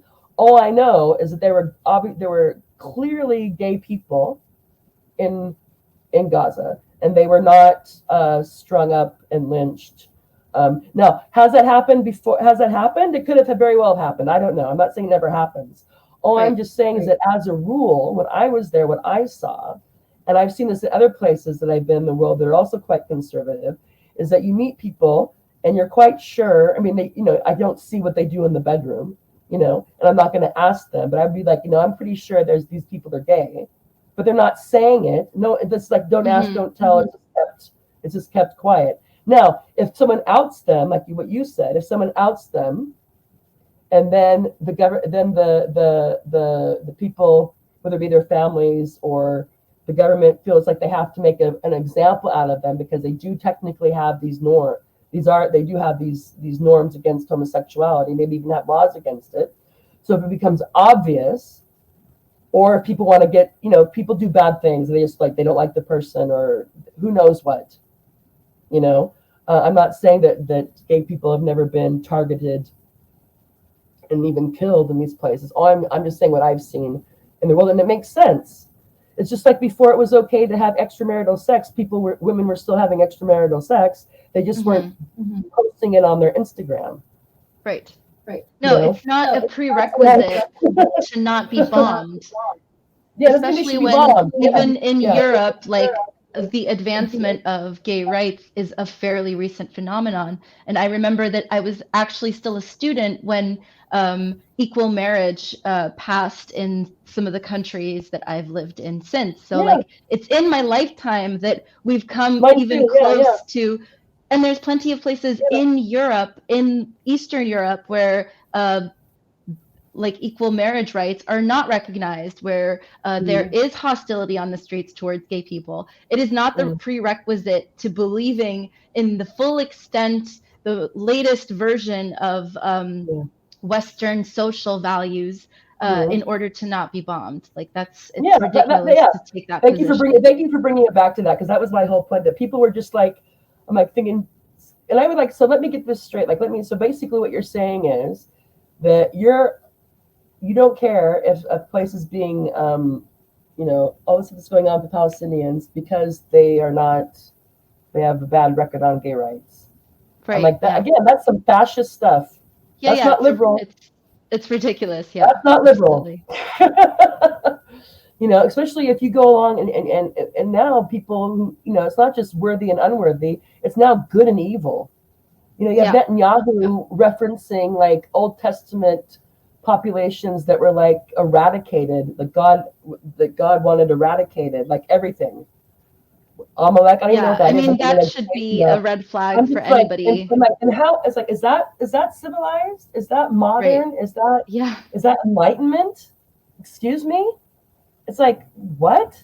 This is I don't know what I think. I mean, in addition, the worst thing is knowing what's going on there and seeing the photos and the testimonies of what's going on in Gaza right now, and also now that's starting to go on the West Bank, but it's more it's just a different form. It's a different form. But after that, it's the gaslighting that is making me really like cuss like a sailor. I mean, my kids are like, "Why are you so angry?" I'm like, these people, they want us to believe that 2 + 2 = 5, and it does not. It's like, stop telling me that this is a country protecting itself. Stop telling me that this is about civilization. Stop telling me this is about ISIS. Stop lying. Yeah. Or you're a useful idiot and you're gaslighting for a crime against humanity that's happening right now. Yep. And when you're looking at TV, and it's worse, social media, whatever, because you don't know people. They really believe they're just being trolls, and I don't know who'd want to troll about babies being killed, but to each their own. But when you're watching something on the news, whether it be like Biden or Blinken or the EU lady or the guy from Holland or Rishi Sunak, and they're just lying to your face. Yep. And you know that they're lying, and you must know that they know that you know that they're lying, and then they come on TV and they lie to each other, and we're just supposed to be like, well, okay, whatever, post-truth. Yep, they count on the lack of context, and I become an alcoholic now in the last week. Yeah, no, yeah. Excuse me. Yeah, but it's just crazy, and it's just like, what? In lockstep with a few minor. And it's like you're only allowed to say anything about the plight of the Palestinians if first you have to genuflect about how terrible Hamas is. Right, absolutely. There's like an entire ritual. Yeah, you can. And the words that you can use are very limited. What you can't use genocide, you can't use apartheid. You have to be very, very. You have to like sanitize your language for. Or them. They don't want you on. Yeah. And by the time that by the time that you've like watered it down to what's an acceptable level for them, you're saying like something ridiculously not like something as simple as like ceasefire. Like, is it controversial now to ask for a ceasefire? Apparently, because that helps Hamas. I don't know. I'm just like, it's amazing to me. It's a magic word. You say that and you have no accountability or responsibility for anything you've ever done or will do in relation to Palestinians, because you say Hamas and that's it. Even though Hamas what's been around. I was elected in 2006. And But I think funded and supported by the yeah, Israeli government that the entire also. time. Yeah. But it's like people tend to forget, like this this situation has been going on a long time before there ever was any entity called Hamas. Yeah. But I guess that doesn't matter anymore. And no one even knows about Arafat and the PLO. They're just down the memory hole. It's like, Yeah, absolutely. who dat? Like what? But anyway. Okay, Azade, thank you so much. We've gone for 3.5 hours. Yeah. And Yeah, I have thank to you for say having that me. no, thank you, because I've learned a lot. It's been wonderful because you are just I mean, I couldn't have picked a better person to talk to on this. And I knew from some of the tweets I've seen that we've been tweeting, I'm like, okay, yeah, I'm gonna ask her, but I didn't know all your background. And so to say that, thank you so much. And I'm gonna leave this up. Again, I'm not gonna watch it because I don't want to watch myself for 3.5 hours, so I will leave it up. But I don't think we said anything that unless you're okay. Are you okay with me leaving this up? Yes, of course. Okay, yeah. Yeah. So again, I'm going to leave it up, and hopefully people watch it, and we'll see what if people do, and if they leave us any interesting comments. And that's fine. I have to decide if sometimes I read comments, sometimes I don't. It's just like because anyway. I'm sorry, I'm rambling on. Thank you very much, Azade. Thank I you for really having me. appreciate this. Again, Azade is a Kurdish Iraqi feminist woman, you can tell by her voice, who's currently based in Europe and who has a background in foreign relations, but obviously she was also our source on what to make of who's a Semite and who's not, and is Semitic a biological category or a cultural category, linguistic category, and how those things get back and forth. So you are an amazing woman, and I'm glad to have met your acquaintance, and I look forward Thank you. Same. to keeping in contact with you. Same, me too. Thank you so much. Thank you, and I'm going to leave it at that. So bye. Thank you, Azade. So yes, so that was this is our third episode of TNT Politics with our guest Azade, who was a Kurdish Iraqi is a Kurdish Iraqi woman feminist who's based in Europe, who did her master's degree in a Western European country, and is also living in a Western European country, but for obvious reasons wants to remain anonymous, which I can totally appreciate, given the political climate and the risk that just asking for a ceasefire and asking people to consider the humanity of Palestinians in addition to the humanity of Israelis, and to put the events of this month in historical context, because it did not just start. If you want to have an understanding, which is not an excuse, but just an understanding of what's going on now, that its roots go way back to 1947, 1917, and even probably beyond. Again, thank you very much. This is our third episode, so I hope we're getting better, or I'm getting better with how to put on these shows. Anyway, let's try to have the strength to risk fighting for peace in Israel, Palestine, and everywhere else. Catch you next time.